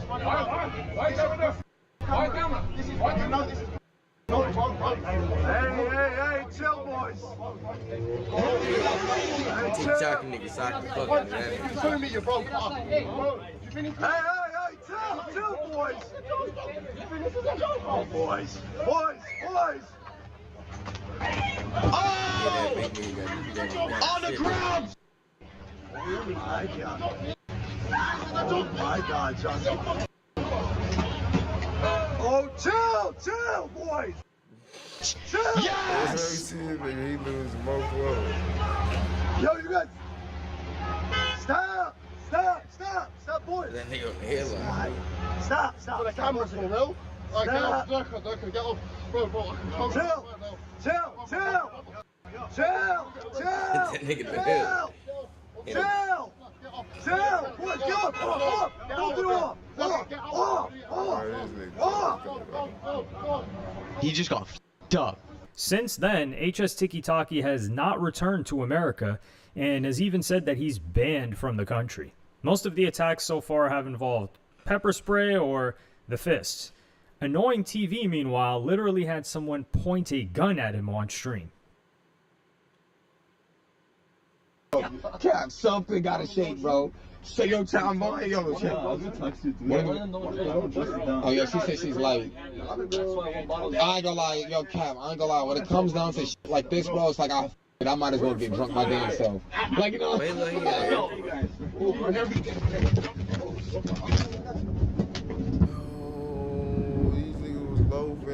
a sprinter. With the door open. At a landmark. The nigga know where that station is. That's like they was at a fucking either airport or like a train station. Like that. Close the door, bro. Close the door. That's what? Close the door. Close the door. Bro, chill, bro. This was an attempted robbery, an armed robbery, and later on stream, Annoying TV claimed that the gunman was not working alone. On that day, Annoying was on his way to a Drake concert in Toronto, where he and his friends met up with a YouTuber and some girls. He ended up meeting one of the girls inside the mall. You know what I'm saying? She's very friendly. Yada, yada, yada. I fuck with her. Dude, He that said nigga there's two apart. girls supposed to be coming to the mall, but they're appearing late. Now, that can be an indicator they're appearing late. You know what I'm saying? They hop in a sprinter. We close the door. We off to the Drake concert. So after we're off to the Drake concert, I'm talking to this girl, blah, blah, blah. You know what I'm saying? The other two girls in the car, they're kind of quiet and shy, right? Then, the sprinters stopped at a liquor store. I'm telling them stop at the nearest liquor store, right? Cap and Kabasty go inside the liquor store to get the bottles, right? We were like, yo, why we only get one bottle? We should get 2 bottles, right? That's what the YouTuber said. The YouTuber also was like, oh, I have a friend who could bring us a bottle. Keep this in mind. He's like, I got a friend who could bring us a bottle. He won't even charge y'all. I said, well, where is he at? He can meet us at the show. You know what I'm saying? But I'm not thinking anything of it. You feel me? And I don't want to blame anybody or let people make accusations or whatever the case may be. I just want you to follow along with the story. You know what I'm saying? Once the vehicle stopped, a lot of the people he was with conveniently had to leave and go to the bathroom. So 4 people hop out of the sprinter, right? There's 4 people who hop out of the sprinter.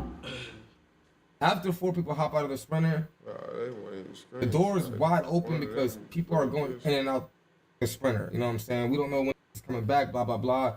Should that door have been shut? Absolutely, right? After this happens, a guy comes into the sprinter. He's reaching. He has like one arm right here and the other one. He pulls out his gun. He's not really holding the gun, like, I don't know. He's holding the gun he's holding it from the extended clip. Like, you guys can see in the footage, he's holding it from the extended clip, right? After he's holding the gun from the extended clip, he's like, run everything. As soon as he says that, my driver peels off. He cuts the wheel. That's why in the clip, you can see me, I dropped the phone. That's how hard my driver peels off. I'm like, oh, everybody in the car is rolling, like, they're tumbling, right? My homeboy, Cap rolls out the sprinter. The person with the gun is still inside of the sprinter. You see what I'm saying? As the person with the gun is still inside of the sprinter, Krabaz jumps behind him and Krabaz ends up jumping out the sprinter. So now it's me, the two other guys that's in the sprinter, and everybody rode in, y'all should have jumped on top of the nigga. After this happens, somebody get the gun. He sees that Cap is out the car. He now directly points the gun towards me, right? As soon as he points the gun towards me, boom! I don't know what my driver hit. It felt like a speed bump or something. The car is moving in motion. Boom! He hits the speed bump. Everybody's all like tumbling and shifting over and shit again. The gunman drops his gun. He drops his gun. After he drops his gun, thank God, the gun fell out the sprinter. As the gun falls out the sprinter, he's still in the car, but he's kind of like nervous. He's looking like left, right, like, oh shit. You see what I'm saying? He jumps out the sprinter. As he jumps out the sprinter, the car like comes down suddenly to a stop. I'm like, hell no. Close the door. Cause remember, he just dropped his gun. So I'm thinking he's gonna pick the gun up and try to, you know what I'm saying, run back to the sprinter or something. I'm like, close the door, and pull off. Close the door, pull off. So I'm telling my driver, I'm like, go, go, go. We're not stopping this car for shit. Go. As that happened, he closes the door. Now, mind you, this is all in like a 60-second time span. Annoying TV then explained that his friend saw more than one gunman at the scene of the crime. Cap told me his point of view. He said, yo, as soon as the driver pulled off and I fell out, Cap said that there was 2 more gunmen outside. He said, in the clip you only saw 1. Apparently there was 3, right? He said it was 2 more gunmen outside. You know, as there was 2 more gunmen outside, he was like, he was like, he seen them, he ended up running, but he didn't go inside the store. Krabaz ended up going back in the store. Cap ran back to the sprinter. So Cap was running back towards the sprinter. He said that they ended up hawking him down because they got back in the car and chased him down. I didn't even know Cap was going back to the sprinter. Because I'm like, I told you my point of view, that he dropped his gun, and after he dropped his gun, I'm thinking that he's coming back or whatever, so I closed the door. I didn't even see him or hear him. That's the homie. So Cap was coming back to the sprinter, and as Cap was coming back, the driver was still already driving. And mind you, the driver was just there for my safety. He didn't know what was going on either. He just did whatever he had to do, and truth be told, the driver did, in fact, save a life. You see what I'm saying? But Annoying stopped short of accusing the people he was with of setting him up. I don't know what was going on. I don't know if it was the girls. I'm not going to accuse anybody, like I said. I don't know if it was the girls. I don't know if it was the YouTuber. I don't know who it was. It could even be, you know, we were live streaming the whole entire time. We was at a mall. Somebody told me that there's a big hood from across that mall. You know what I'm saying? And that they could have been followed. The one thing that I do know is that we were followed the whole entire time. Because I'm telling you, from that mall to the liquor store, it's a 40-minute drive. I'm telling y'all right now, it's a 40-minute drive. All I know is we're being followed. So far, we've only looked at men who were attacked. But incidents like these are a lot more concerning when they involve female streamers who are more likely to have stalkers and parasocial bonds with their viewers. The German streamer Kunshi Kitty is a prime example who was attacked multiple times on the same stream. No, that's a pussy ass Remember, Country Kitty wanted to show her chat that women can safely walk past cheerful groups of men in Cologne, Germany. However, that was not the case, as she was attacked multiple times during New Year's celebrations. Here we go. Metallschwall. Das heißt. Ow! Das heißt. Ow! Ow! Ow! But an even more disturbing example is Emiru, who quite chillingly has experienced not one but 2 stalking encounters on stream. What'd she do? That's disrespectful. The first of which began in March of 2025, when she, Valkyrie, Cinna, Emily, and Rosie went for a fun day out at the Santa Monica Pier in Los Angeles.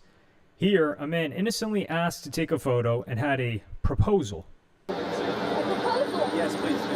Oh God. Oh God, yes. Can I sing for a change? A change for the better, as you would say? Okay. And a change. It's for her number. Oh. If you like it, can I get your number? I don't have a phone. I'm sorry.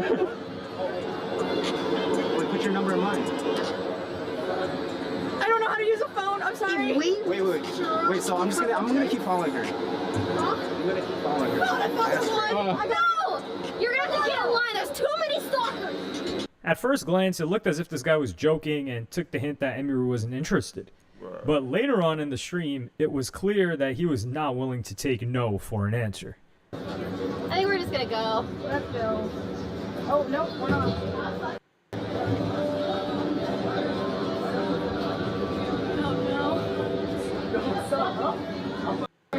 Hey, excuse me? No. Security? Emily, no. Hey, stop! Whoa. Right now. What? Get away from me. Security! He's harassing us. What's going on? What's going on? Right now. Right now. Hell no. Security, please. Security! And at TwitchCon later that year, one of her stalkers stopped short of asking for Emiru's number. Bro.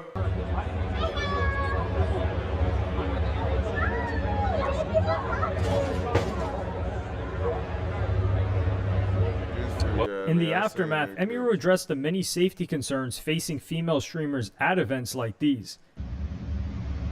I don't think that Twitch would have put out an official statement if that clip wasn't posted and going viral. And even after the fact that that clip was posted and going viral, You don't look real, right? as far Like as an I anime know, character in real life. the other people who had meet and greets today were not reached out to ask if they wanted extra security or if they even wanted to cancel their meet and greet. Like, maybe some people were, but I know for a fact Extra Emily wasn't. Even though her stalking incident earlier that year made international news, she was expected to meet all of her fans with little to no security involved.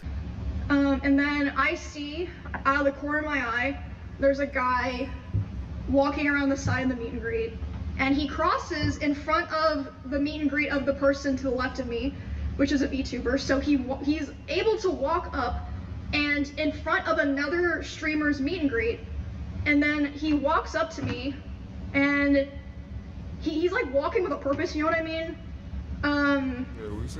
And he grabs me, and I'm like, wait, what the? He's an like, emerald to go. but in my head, I'm like, shit, I could tell. She got the it anime seems like character he's shit. supposed to be here, and then he leans in like he's gonna tell me something. So in my head, I'm like, maybe it's like TwitchCon staff like coming to let me know something, cause like sometimes it'll happen where you're at an event and someone will like come up to like let you know something, you know what I mean? But I'm still like freaked out because he grabbed me. That's not normal. And then he grabs my face and he leans in and lips puckered tries to kiss me, and I start screaming. You can't hear it in the clip, but I'm screaming my head off. And then my security, Twitch's security, is like nowhere near me, nowhere to be found. I can see them, but they don't do anything. My security jumps up and shoves the guy away from me and is like, get the fuck out of here. And he's allowed to walk away and leave. And Twitch only embarrassed themselves with the way that they responded to all of this. They said, oh, Well, That's like he's the homegirl banned from the that be platform for popping on 30 Twitch on the days. stream with us. She trying to get us to come to TwitchCon. She been trying to get us to go for the past 3 years. You gonna go this year? What? And then she's obviously like, hello? Like, that needs to be a definite. What the fuck are you talking about? Also, that's like nothing to do with anything. Not only if he's banned on Twitch or not, like, we're talking about the convention here. So they changed it to indefinite. Takes an hour for that to happen, by the way. These two people are the head of security for Amazon and the head of risk for Twitch.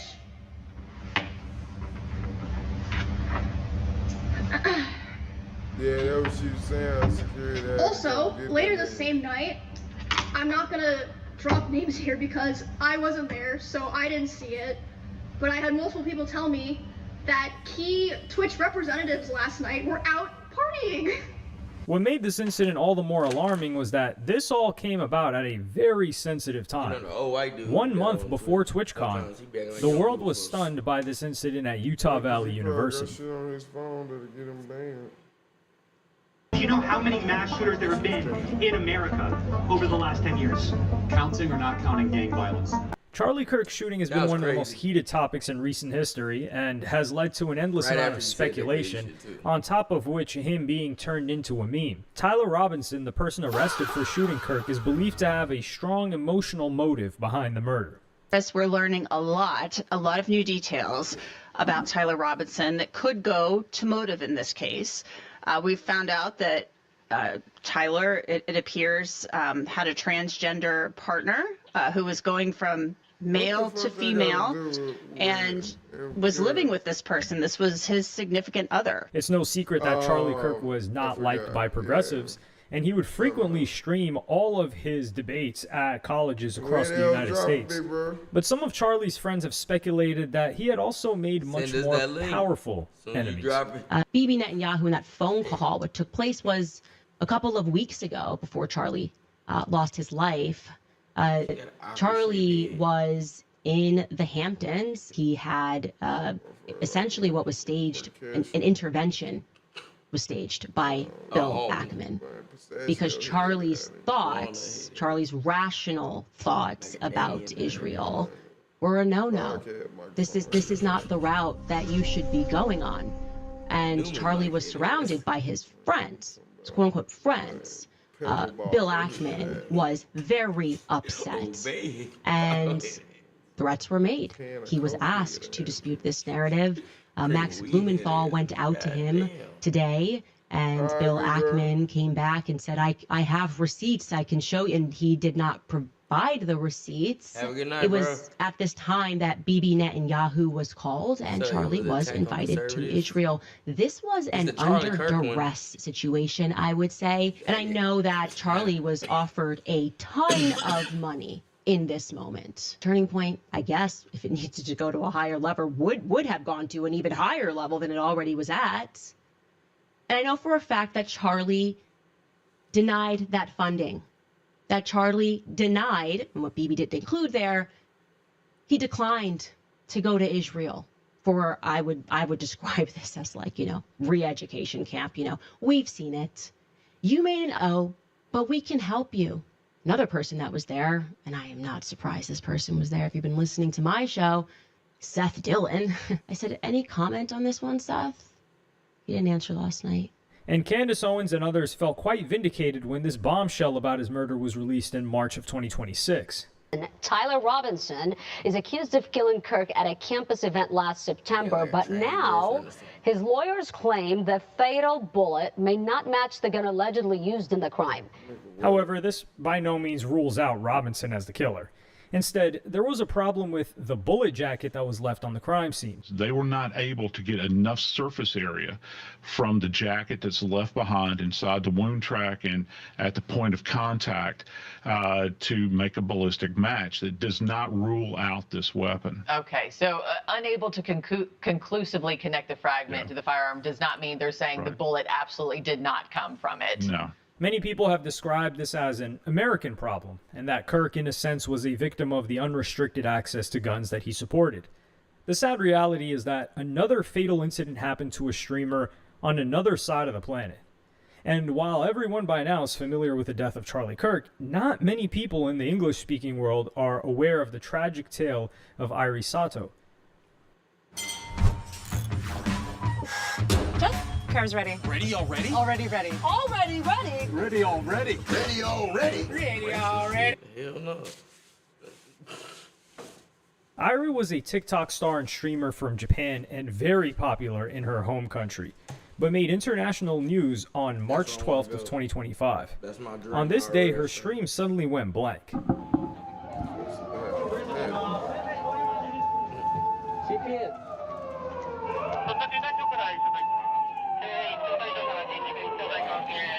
I don't know what they saying, but I don't think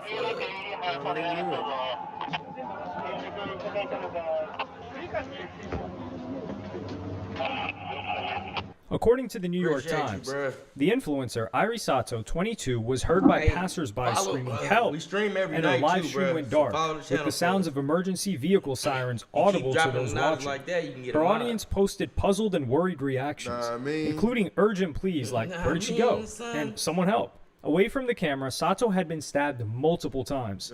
She was then rushed to hospital, where she was later pronounced dead at only 22 years old. The perpetrator was a 42-year-old man named Kenny Chaco, who had a very specific motive behind the attack. The YouTuber Aki Darist, who lived in Japan, broke down the dangerous game Airi Sato had been playing with her audience. And she would basically blatantly lie to her audience saying, "I'm broke," or "My brother stole my money," or "My wallet got stolen," or "My brother and his girlfriend needed money, so I need this."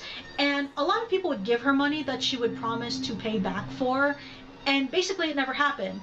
And one of those people was this 42-year-old Kenichi Takano, who gave her approximately 2.5 million yen. That's about $16,500 US, Americans. That's a lot of money from a fan to give to somebody. I checked this figure on ChatGPT, and 2.5 million yen might actually be less than 16,000 US. In 2023, Chaco successfully sued Sato, and she was ordered to pay back the money. However, in 2024, Chaco complained to the police that she still had not paid him back. So it looked like her repeated refusal to pay back this money sent him over the edge. What happened to her was fundamentally different from what happened to Charlie Kirk. But despite the different contexts, cultures, circumstances, and geographies, there is one common thread amongst all these. They were public figures that were live streaming their audience, their exact location, and people who wanted to hurt them were able to find out exactly where and when they were going to be at any point in time. And this is the deeply unsettling reality of live streaming in real life. Shut up, man. Nigga, that's for y'all, ain't for us. Yeah, but tough titty. Y'all just gotta be out there with security or protect yourself all the time. Don't be loafing. That's why when you see your live stream sometimes, if we don't check the chat, we still talking to y'all, but nigga, head on swivel like a motherfucker. Yeah. But Just to see what's going on. Okay, you gotta be able to look at your surroundings with the camera. Too, like, come on now. Especially if it's two niggas, bro. Like, come on, but you know, motherfuckers be motherfucking. Hold on, chat. Sorry for the little flashbang if y'all got one right now. Let me fix this shit right now. I'm about to see the ad block you talking about.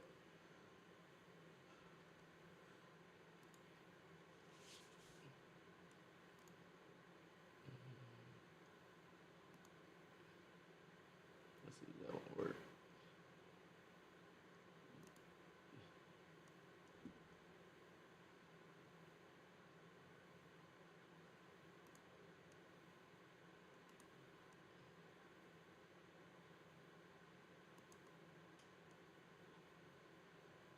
See if this shit work. I'm trying to make sure this shit gonna work.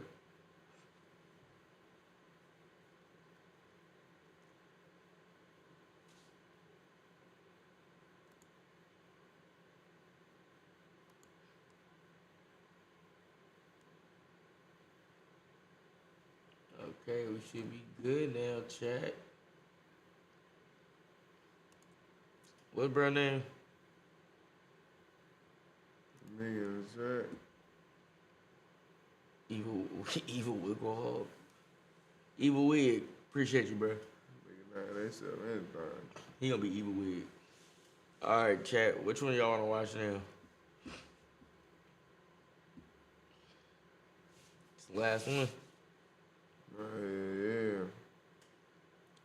How you wanna end it? Is that the newest Jokic video? Cause I know he made one when they first had those. Yeah, that's the newest one out in 32 minutes. I think that is the newest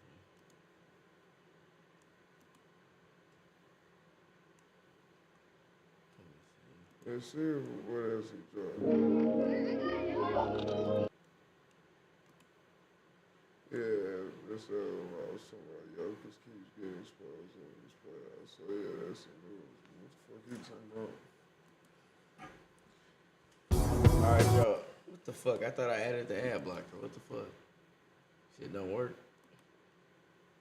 Let's see. What the fuck? Hold on, y'all. Give me a second.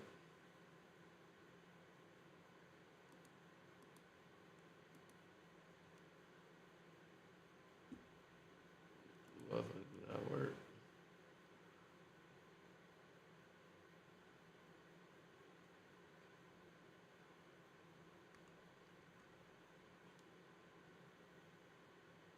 She was supposed to work, but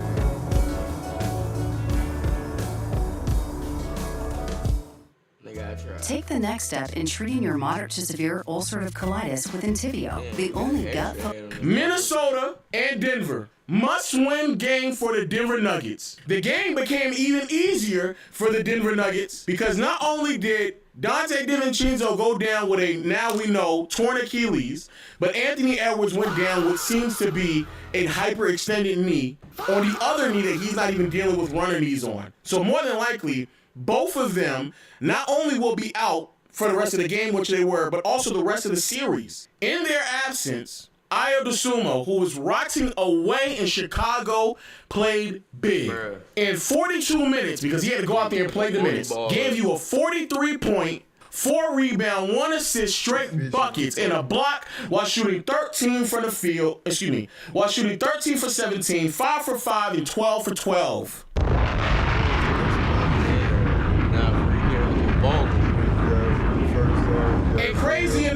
And crazy enough, you didn't really need much of anything else. You got 12 points from Jaden, 15 from Julius. They both shot sub 40. Rudy shot sub 30. Ant 1 for 8 in the minutes that he did play. Nas did come off the bench. He gave you 17 on 7 for 13 shooting. And Mike Conley made 2 of his 4 shots. There was only 3 players on this team that shot above 40% and they still won. It was like, yeah, to give them like 20 straight games, like 40. Now you may be asking, how is that possible? How is that possible? Well, it's because on the other side, Cam Johnson, only 9 points. Aaron Gordon trying to come back from his calf injury, only 9 points, 4 for 11. Tim Hardaway, 3 for 10, 0 for 6 from behind the arc. Spencer Jones, 0 for 2. Bruce Brown, 3 for 7, 0 for 2 as well. But the 2 players that are the stars for this team, that are the individuals who are the face of not only the franchise, but of the offense, Jamal Murray and Nikola Jokic. Jamal, 30 points, 5 assists, 5 rebounds, but 10 for 25 from the field, and was getting clamped. Struggled to get past half court for a good portion of this game when Jaden McDaniels was available to play when he wasn't in foul trouble. But Nikola Jokic, 24 points, 15 rebounds, 9 assists, 3 steals, and a block. 4 turnovers, though, some of the most silliest turnovers I've seen, and shot sub 40% from the field and 0 for 3 from behind the arc. In a game in which, again, you don't even need to be that great offensively to win this game because Ayo is out there leading the charge offensively because Ant and Dante are now gone. And be very mindful that this is now back-to-back games where this man has shot sub 30% from the field. back-to-back games. And in the other game, in game 2, he shot 40% from the field. 3 games in a row where Jokic cannot shoot above 40% from the field. Before I get into the Jokic shit, Rudy Gobert, congratulations. I heard the nonsense Shaq was saying in the broadcast. I'm not gonna give him no credit. We don't care about him. We're done with those niggas talking. And I'm happy that you finally get another stage to prove why you are one of the greatest defenders of all time. I am genuinely happy that you get that opportunity. Because I remember last year, I think I made, or maybe even this NBA season, I made a top 10 defenders list and I put your name in it. And people were like, why is Rudy? Because of nights like this and how great he's been looking this series. Locking up one of the greatest offensive players of all time and holding him to sub 40% for not 1, not 2, but 3 consecutive games to help your team get a 3-1 lead. Jaden McDaniels, you straight called them pussy, then told them to do something about it, and they're not doing nothing about it, and you still testing them by going on the other side, laying the ball up, and letting it be known what the fuck is up. We can go on and on about the role players. Tim, 0 for 6. The Cam Johnson, MPJ transition is not working out for them. He is clearly a far worse player, especially when we're talking about playoff basketball when you need someone to quick trigger and, more importantly, to take advantage of mismatches. Cam Johnson, for the entire second half, had a small guard defending him, and he still was not aggressive enough to score on a smaller guard. MPJ definitely would not. That would never happen. MPJ certainly not going out while only attempting 6 shots. We can talk about Christian Brown and how bad he's looking this series. He's a nothing on defense, and he's timid on offense. We can talk about Adelman. Just terrible rotations, no comprehension of how to attack certain mismatches. We're sitting there watching Jaden McDaniels and Rudy Gobert contain the 2-man action, and they still don't run it with anyone else. We can talk about all that shit till we're blue in the face. But in a game that, again, was winnable, the one thing that should be able to transcend all of those obstacles is the best players on the team. And I say players because for Jamal Murray, honestly, I don't give a fuck about you either. I'm going to keep it a bean, brother. You have been, this whole season has been fake. But this is effectively who you've been for most of your playoff career. So you get pushed to the side as well. I don't even hold expectations for you. It's Nikola Jokic. Brother, you are a fraud. You're fake. And I fell for it. I'm here to tell everybody I fell for it. But in a series in which you actually have to score on real size and you can't get the mismatch switch and they're fighting over scoring, this actual physicality, my nigga, you are folding. And not only, because this ain't no narrative, because I see a bunch of people in the comment section, oh no, you're doing narrative talk. We're not even talking narrative because it's clear that I can see it, you can see it, all of us watching this can see it, and it's so clear that Jaden McDaniels called it out as well, and he called you out on it again at the end of this game, called you a pussy, and then sat there and said, what you gonna do about it? And you walk over there, you run from one side of the court to the other with your hands like this, you can't do that, you can't do that, and McDaniels grabbed you by your jersey and said, do something there, nigga. But you didn't do nothing. And I feel like they doing so everything that everybody said about you, brother, in my mind, it's true. I fell for it. All okie doke. You had an easy postseason run with some comp that was questionable. You beating up on a bunch of teams in the regular season that don't have the height and size to match with you because you now taking advantage of an era of basketball that does way too many switches. And you get in postseason play with legitimate defense and you crumble. You've been crumbling now for 3 consecutive playoff runs. And for the defenders that go out there and tell me, oh, it's all-time defense. It's an all-time defensive player. You're right. You are absolutely right. Rudy Gobert is an all-time defensive player at his position. Chet and company last year, all-time defense as well. But guess what? Guess what? Y'all don't give none of that bail to when Curry struggles against those defenses and have to overcome them. You don't do that for LeBron either. You certainly don't do it for Kobe. You niggas will just blindly just look at field goal percentage and just end it at that. You don't give a fuck about who they defending or who's defending them. You don't care. You do not care. And so from a player that we already know is terrible defensively, and quite frankly, even as okay and good that you were offensively in that first half, the game was still close because how bad you were defensively. At any moment, they knew they could get to the paint and get easy buckets every single time. Aya was touching paint, float job, and you barely put your hands up. The one time you actually did put your hands up on McDaniels to contest the shot, he missed it. But you didn't do that because you don't do it. But again, these are all things that unless you're a moron or you're just straight biased, the rest of the NBA world knows. We know when it comes to defense, there's not a number, there's no calculation. We don't give a fuck about no Raptor, no box score plus minus, no defensive win shares, no LeBron, no Vort, none of that. We don't care about no on-off numbers because we know you spend most of your time on the court with Aaron Gordon to help shield you from how bad you are defensively. We know that. So the only way, and I do mean the only way, and I want to be clear, the only way that you are going to be able to provide any type of consistent value is if you show up offensively. And that does mean you're going to have to show up offensively against all-time defenses and all-time great defenders because that's what it takes to not only be an all-time great, but also to justify your value, your status in this association. That's what it's going to take because you're already bleeding so much value defensively. And just in case, for the people out there who may have missed this game and tell me about the box score and what it looks like because he scored 24 points. 6 points in the third. He shot 1 for 4. 4 points in the fourth, 0 for 6. In the second half, that brother was 1 for 10. 1 for 10. You turn the ball over 3 times, but more importantly, even when it comes to some of these numbers that people love to latch on to, brother, you couldn't close out 3 possessions defensively by just grabbing a rebound. You gave them 3 other opportunities in which they capitalized on all 3 of them in that second half. You were terrible. You were terrible, bro. You were terrible.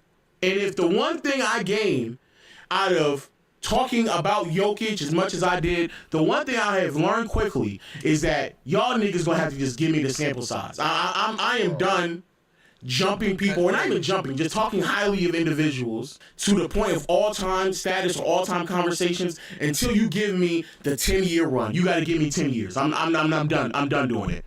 Giannis is a bit more excusable because of injuries, but brother, you've been here. You're playing. You're available, and you're stinking it up.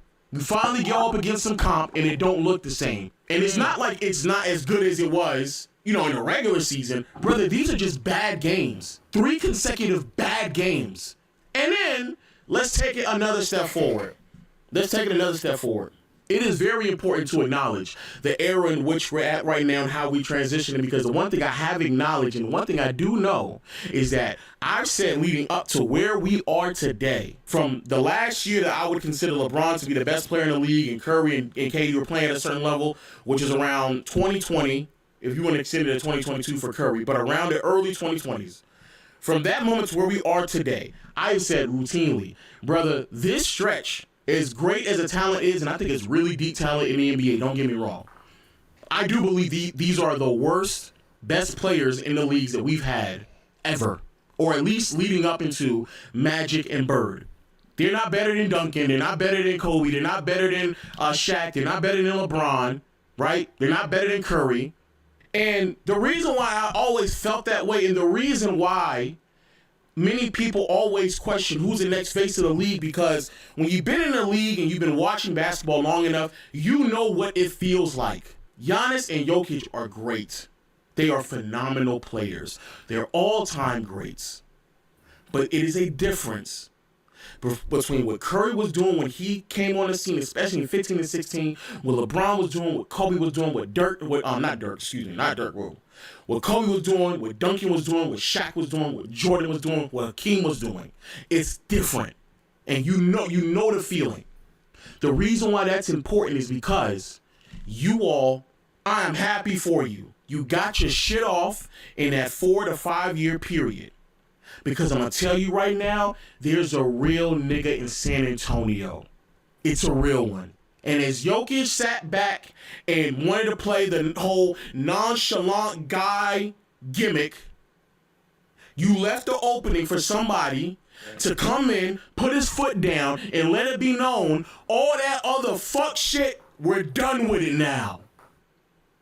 Wemby letting it be known, you got to play defense in this league. And be very mindful, a bunch of other pseudo-stars, let me not say pseudo-stars, they're stars, but a bunch of other, like, side stars are also saying, bro, we done with the flopping. They letting it be known. These are the standards that we playing at moving forward. And when we get in the playoffs, girls need weed. That's the person that's who made the hoodie. Tap in with them. Girls need weed. Appreciate that, fam. My little sister. Tap in. Girls need weed on Instagram. Go get you some. Go get you one that's fly. That's how I was getting refereed. So while Jokic, you bitching and complaining the entire second half, oh my God, look at Gobert guard, look at him hugging me. Shut up. Go score. You're right. He's holding you.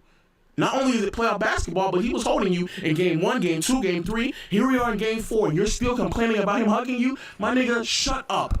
Shut up. Stop flopping and flailing. Stop doing that. Go score.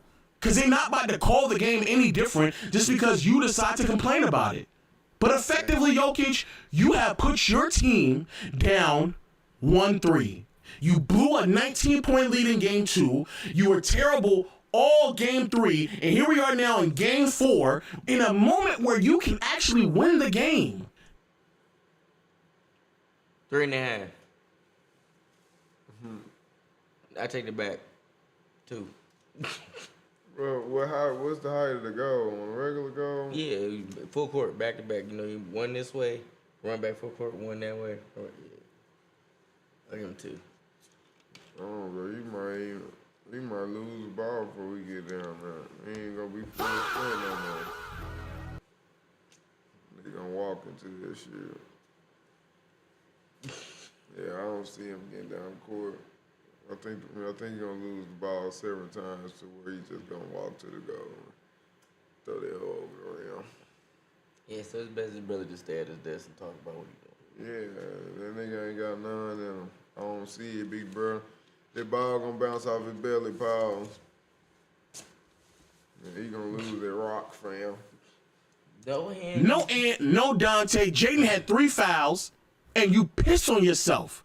All second half, 1 for 10 in the second half, 0 for 6 in the fourth quarter. Can't grab rebounds, turning the ball over, and Ayo DeSumo dotting your shit on floaters, getting right in the paint. And then at the end of the game, again, Jaden calls your bluff again because he know that y'all pussy, bro. I said this now for 3 straight videos. Jaden McDaniels, let it be known, he does not care about no analytic department. He don't. They have a real nigga department over there. So as he laid the ball up, we know that you fraudulent. You gonna run from one side of the court to the other because he laid the ball up. That was it for you. Now you all riled up. Nigga, you should have been riled up all throughout the second half. Now you upset. Now you showing energy. Now you moving your feet. Nigga, stop. Stop, bro. That shit fake. We done with that, bro. We done with that. We done. We done. Whoever runs this account is amazing. They have Swiper running in the Oh my God. Oh my God, bro. Oh my goodness. Is that supposed to be Drewski? Yeah, that's a Drewski meme, but this nigga running away. Oh my God. Bro, you were just a mismatch merchant.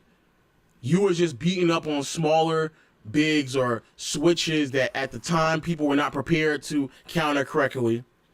And now that there's an actual challenge of you having to shoot and score over a legitimate big, bro, you can't do it.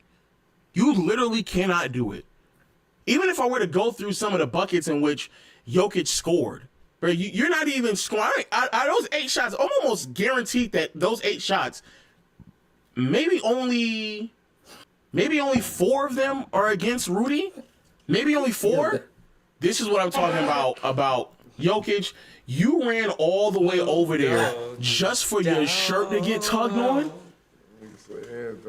And he's smiling and he doesn't care what you're saying, bro. He's a fake tough guy. Bro, you cannot run over there, You cannot run over there, try to go on chest to chest with a nigga, and then he pull on your jersey, bro. If you gonna go over there, then go over there and do something. What you running over there for? What are you doing? It's done. You show all that emotion, all that nonchalant, I don't really care type shit. Let me go. Yeah, it's too often where you just look, you're just fraudulent, bro. You're fraudulent. You go up against actual bigs, you fold under pressure all the time, and I don't want to hear no arguments about how you need even more help around you, how you need even more floor spacing, how you need even better passers and playmakers around you. Because if you need those things, matter of fact, let me say that back. If you do need those things to kind of get you to the point in which you can go back to mismatch hunting, getting separation, shifting the defense, that just means that you're not as good as what a lot of people, including myself, thought you were to be. That's just the reality of it. In my mind, the more help that you need to get you to a certain level means that you're not that good in the first place. And so even though, yes, MPJ not being the same player he was in 23 and the years following, and now he got replaced with Cam, that hurts. Even though, yes, Jamal Murray, after 23 and 2020, those are really the only two postseason runs where he's looked from start to finish as an all-NBA caliber guard. Yes, that hurts. Even though, yes, you are without a lot of favorable things, in particular an Aaron Gordon who is healthy, that can be the lob threat that you need to throw the lobs at the rim. Yes, that hurts. Even though, yes, you are going up against all-time defenses, in particular teams that have defensive personnel to slow you down. Yes, that hurts. But if you are really that good, if you're really that good, it shouldn't matter, bro. None of that should matter. Yo, my good brother, Lo. My good buddy Omilly. Yeah. My compadre, my amigo. How's your offensive goal going? How's he doing? Yeah, he's done, bro. I'm over, bro. It's done. It's done. The problem was never that he was actually the offensive GOAT. The problem was you thinking that. Oh, no. I'm saying not even offensive. Fuck that, brother. He's not even top 5. Like I'm saying, bro, if you can't score and look good against defenses that are slanted to guard you, but everybody else that is considered top 5, top 7, or even top 10 have done so more consistently than you, there will have to be severely different conversations we are having about him in totality, besides him being in Jordan, LeBron, or Curry, or Magic, or Shaq. Are you saying top 5 offensive player of all time? I'm talking about even top 10. No, he's one of the 10 greatest offensive players. Don't have me. I want to turn but let me ask you this. What top 10 offensive player in almost every instance where they face an elite defense and defensive personnel that is catered to stop them has looked this bad in a playoff setting? I mean, should I pull the U and say LeBron? not for 3 consecutive seasons. Not for 3 consecutive seasons. I mean, no. I get what you're saying. I still think he's. Think about but even if you don't want to agree with it now, just think about that. Just stop and really think about that. How many top 10 offensive players, not a one-off playoff run, not a one-off series, for like multiple strings of playoff runs? We're getting to the point where the sample size of playoff runs or playoff series where he is bad in is damn near just as long as it is as the ones that he's good in. Hey there, in post, sorry for my nonchalantness, but this part of the video is very, very, very important because I took the time out to do a lot of research. It's 4:30 in the morning. I'm trying to get this video out in like 4 hours. So please forgive me for my nonchalantness, but I promise you this is a very important part of the video. So in the video that I cut off, like the recording in stream I cut off, I was talking to Real Talk, and we were talking about Jokic is an all-time great player, or in particular offensive player.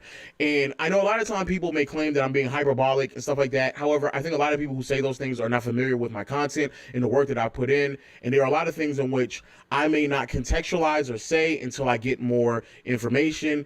But the one thing that Real Talk has really highlighted to me, and he said pretty consistently, is that Jokic in playoff basketball struggles to score over length or shoot over players, i.e., score on players his height and size. And a lot of times, he's scoring over players where he's mismatch hunting or power forwards because opposing teams feel it's necessary to put a power forward on him and have a big kind of roaming around, right? Which I didn't really take that much credence into until this series.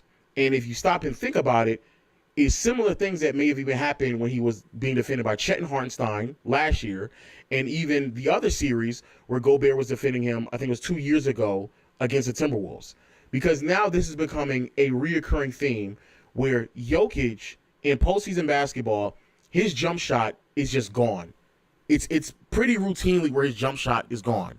And in this particular series, it's an understatement to say that his jump shot is gone, because Jokic overall, in the attempt to try to score over Gobert, it just does not functionally happen. And to further prove this, I didn't want to go look at the tracking data because the tracking data is very noisy. There's a lot of information that is inaccurate at times. So what I wanted to do is I went back and I watched every single last shot of Jokic in this series. And I tracked it, who he shot on, how he shot on that player, and when it actually happened, et cetera, et cetera. And I wanted to be clear, because I'm not, the tracking data, I'm an individual. When I say Jokic scoring on Gobert, these are the type of plays that I'm referring to, where he is scoring or attempting to score on Gobert. Like these moments here, where there's nobody there, you're in isolation, or it's like Gobert and you on your hip and you get by him. But this is what I'm talking about. I am not talking about a broken play and Gobert jumps out of nowhere, try to swipe it, and then the tracking data is going to say, technically speaking, you scored on Gobert. No. And even if that did happen, I made sure I recorded it correctly. And I made sure I broke down every single last one. There's a couple of shots that will not show up in this information that I will show you because NBA.com, for whatever reason, like they're inaccurate with some of the plays that they show. However, of all the shots that Jokic has taken so far, he is 1 for 8 on open threes, most of which they are conceding. He is 2 for 2 on closeout threes from Gobert, meaning that Gobert stopped for a second, thought about it, kind of closed out a little bit late, and he knocked down those threes. He is 1 for 1 on Gobert when Gobert kind of closed out on him. He pump fake, he drives. He's only been able to do that one time because most of the time Gobert is just allowing him to take the three. But the thing that really blew me away, Nikola Jokic in this series is 11 for 40 against Rudy Gobert. 11 for 40. 11 for 40. And in particular, remember that dunk he had in game 2 where he drove by Gobert and he dunked, finished all that shit in the fourth quarter? Up until that moment, Jokic was 1 for 11 against Gobert in the first 2 games of the series. 1 for 11 against Rudy Gobert. And again, I'm talking mano a mano. These type of plays is what I'm talking about. I'm not talking about no broken plays. I'm talking about this right here where it's you and him, no one else. I can't put it on nobody else. It's just you and him. 1 for 11 until he had that dunk against Gobert in game 2. 6 for 26 until game 3 in the first 3 games. 6 for 26. And all around, 11 for 40. He is 4 for 4 on broken plays, meaning he may have gotten blocked. He got the ball back. He went up, but it's a little bit of a broken play.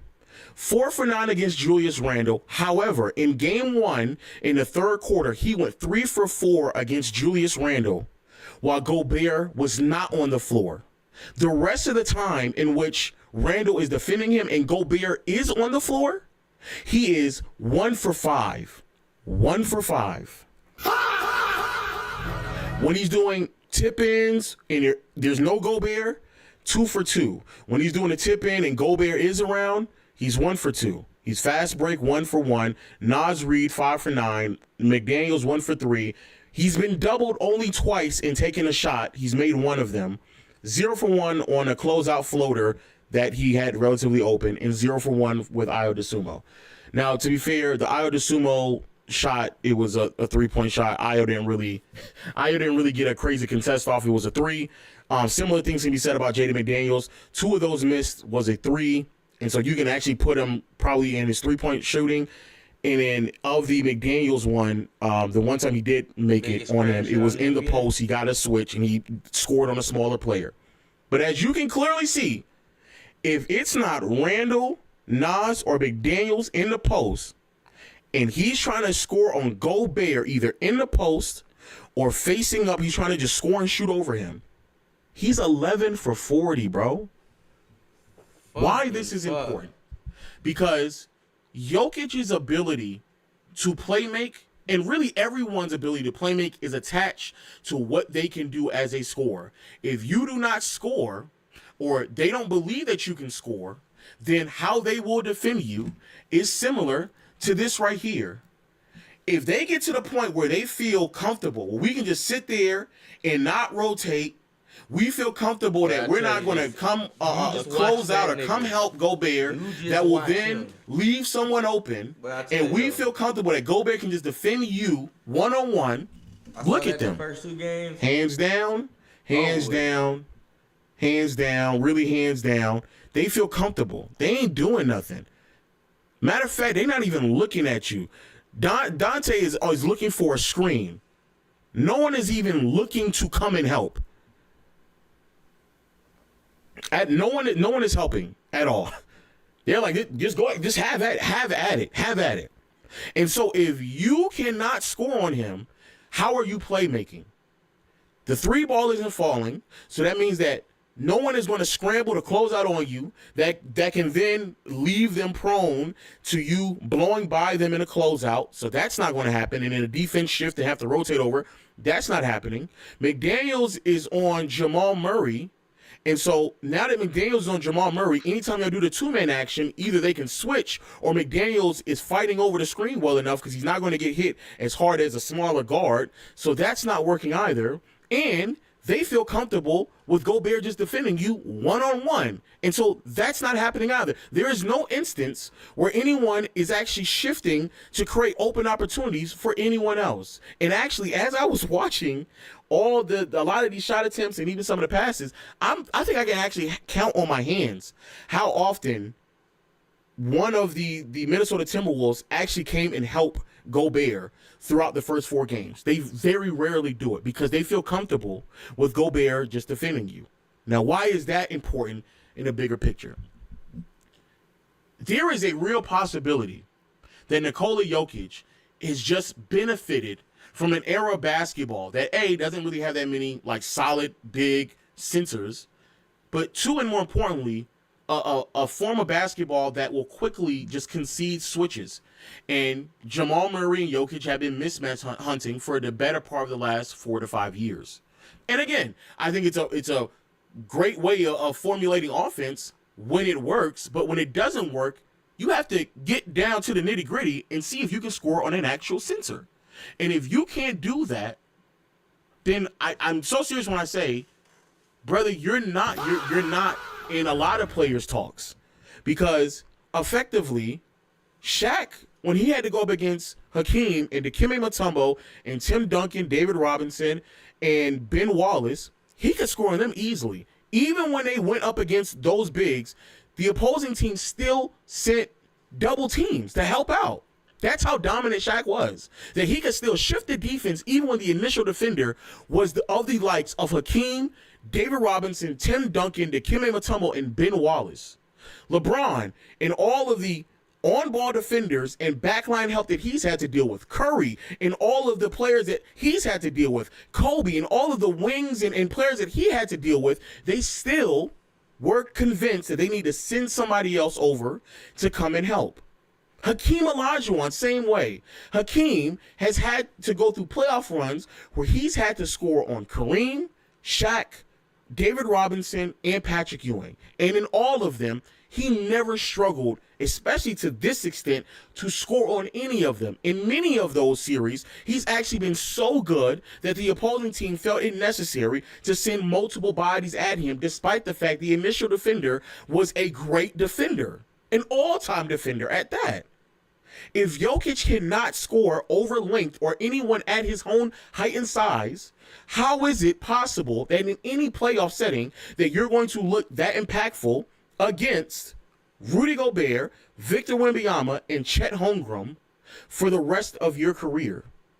Because effectively, that's who you're going to have to go up against. That's the conference that you live in. Which then is two things. A, it does kind of beg the question, if you are Denver, and I don't want to get too big picture here, but if you're Denver, what exactly do you do to try to build around him? Because now it's known that he's going to need more help offensively to kind of generate these advantages. And it actually kind of reminds me of Larry Bird throughout his career, where if you watch Bird early on in his career, he struggled to go out there and create open opportunities for himself and others. So he took a lot of hit offensively throughout the first handful of years of his career. And so the Celtics accepted this reality and went out and got Dennis Johnson, a ball handler, and Mikal continued to develop into one of the greatest post scorers the league has ever seen. And so even at his absolute best, there are moments where the Celtics has decided it's actually far better for us to just throw the ball into Kevin McHale because he's actually a better scorer than Larry Bird. Now, it could be that can be situational, but that is the reality, and that's how they had to build that team. They also may have to accept that reality out in Denver, because if you can't score against actual centers or at least with a lot of length, you can't shoot over them with any form of consistency, and your jump shot is going to be kind of in and out, that kind of then just begs the question, bro, what exactly does this team need? But in a much larger picture, I guess you can say, it is hard for me to even acknowledge you as an all-time great offensive weapon to the degree of a top 5 or top 7 in those conversations if this is what you consistently struggle with every single year in the playoffs. And the thing that makes it even more concerning is that Jokic isn't in his 20s the way in which, Kobe was in his 20s when he struggled against the Pistons and had to kind of change his ideology and playing style and then developed into who he was in the late 2000s. When 2011 happened, Bron was still in his 20s. Shaq, when he struggled in the late 90s, he was still in his 20s. Jokic is 30.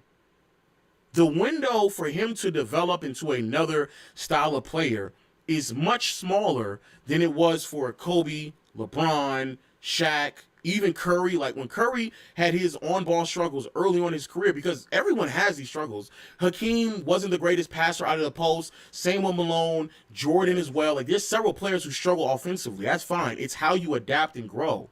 The problem is that this may be a revelation that the Denver Nuggets are just now coming to while he's 30. There's a real possibility that Jokic only has like 3 or 4 like really great years left in him. And so how much of a runway do you have? How quickly you need to build in that direction? And because I see a lot of people on the timeline saying, especially the people who are still in denial about this, that, if Peyton Watson was healthy and if Aaron Gordon was healthy, this would be a different series. It potentially could have been. But I'm not even talking about the wins or losses. I'm talking about Jokic's inability to score on Rudy Gobert right now. Jokic's inability to shift the defense right now. Jokic's all-around questions as an individual player, in particular offensively, because we're done with the defensive talks. Anybody who is still arguing about who he is as a defender, respectfully, you are just dumb.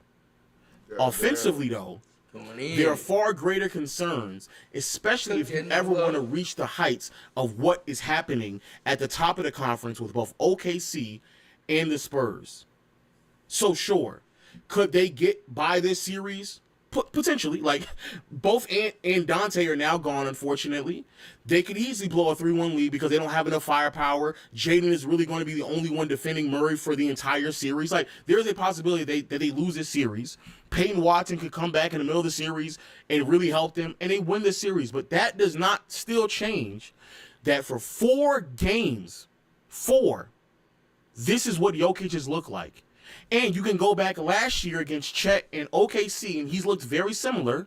You can go the year before that against Rudy Gobert in Minnesota, and he had very similar struggles with shooting, creating shots for himself against length and really good defenders, and all around just creating open opportunities for his teammates. These are things that he struggled with for 3 consecutive postseason runs. Damn. So yeah, y'all, Low ain't fucking with Jokic, but he had all his facts together per usual. So Jokic shooting like shit right now against Gobert. So, yeah, nigga, you like Wolf said, you just follow that nigga, and hey, it should work because it worked the first couple games, and they just been running with it, and then they still won without Ant. It worked the last 3 games, so I mean, it's the playoffs. You playing the same team, so it's like once they show a weakness, we capitalize, and if we keep succeeding, there's no reason to stop because you just trying to eliminate this team. You gonna make you make the adjustments to the opponent. So I feel like they got Denver figured out to the point where Jokic either gotta step up or they're gonna lose. It's literally that simple. That's it. It ain't nothing else to it. Like if Jokic is having those regular season Jokic games, these last 3 games, they swept. It ain't no gentleman sweep. None of it. It's a sweep. They gone because they had already won the first game. So in them last 2 games, them last 3 games was winnable. And they was up one of the games when he said game 2. So it's like if he would have had one of them games, they would have 2-0, 3-0, swept. But now it's a doozy, bro. I don't see the Wolves going a 3-1 lead, especially with Io. With him locking in, and he got that boost where it's like that Jalen Brunson boost. Like when Brunson broke out. When they didn't know nothing about him, he just going crazy. So it's just like niggas that had a scouting report on you. Yeah, you been in the league, cool, but nothing like this. Yeah, you got way more freedom. So the scouting report got to expand along with your game, which is the playoffs. They ain't got that much time. Like you just did it, so you got the rest of this series, and you still got the beginning of the next series. Because that team got to also scout you, but it's based on how you play them. But if you go in and you dropping 30 balls like regular. It's different. Yeah, it's just like, this, you know what I'm saying? I see them still being good and finishing, finishing the job for sure against the Nuggets, but even, putting up a fight in the second round, I don't know if they're going to succeed. But, shit. Game 7 for sure, though. I feel like they can push whoever they play the game 7 just because they juiced up. Like, man, we done seen this shit 100 times. It happens. Niggas that make a name for themselves in the playoffs. That's where household names are born. Yeah, and that shit lasts. Like, even if it don't make it all the way to the end, it definitely lasts a while because, nigga, nobody expected this, so I can't really scout for you for real like I want to. You really like a motherfucking, like a real microwave. Like this motherfucker getting the game. And is he starting? I think he did. No, he came off the bench today. Yeah, so you got a nigga that ain't starting and he just broke out like that. It's like some Jeremy Lin shit. I think, but it's always because somebody got injured because Ant went down. And DiVincenzo. And man, that's an edge sport. Injury that, man, broke out a lot of players, no pun intended. It just, it's just how the game go. Like, this how the cookie crumble. Like, nigga, it's like, I got my chance. You tore your ACL. But it's like, I showed that, nigga, I can do this too. Basically, because, nigga, we ain't miss a beat when you went down. That was good. No, girl, but yeah, Jokic definitely. I think he fucked though. Like I don't see them winning 3 straight games. Like unless they playing for bruh.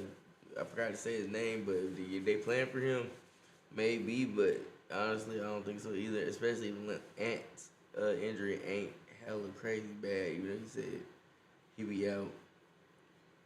But I don't know. I just feel like for them to win 3 straight games, bro, like Jokic literally gotta have that 3 straight regular season games.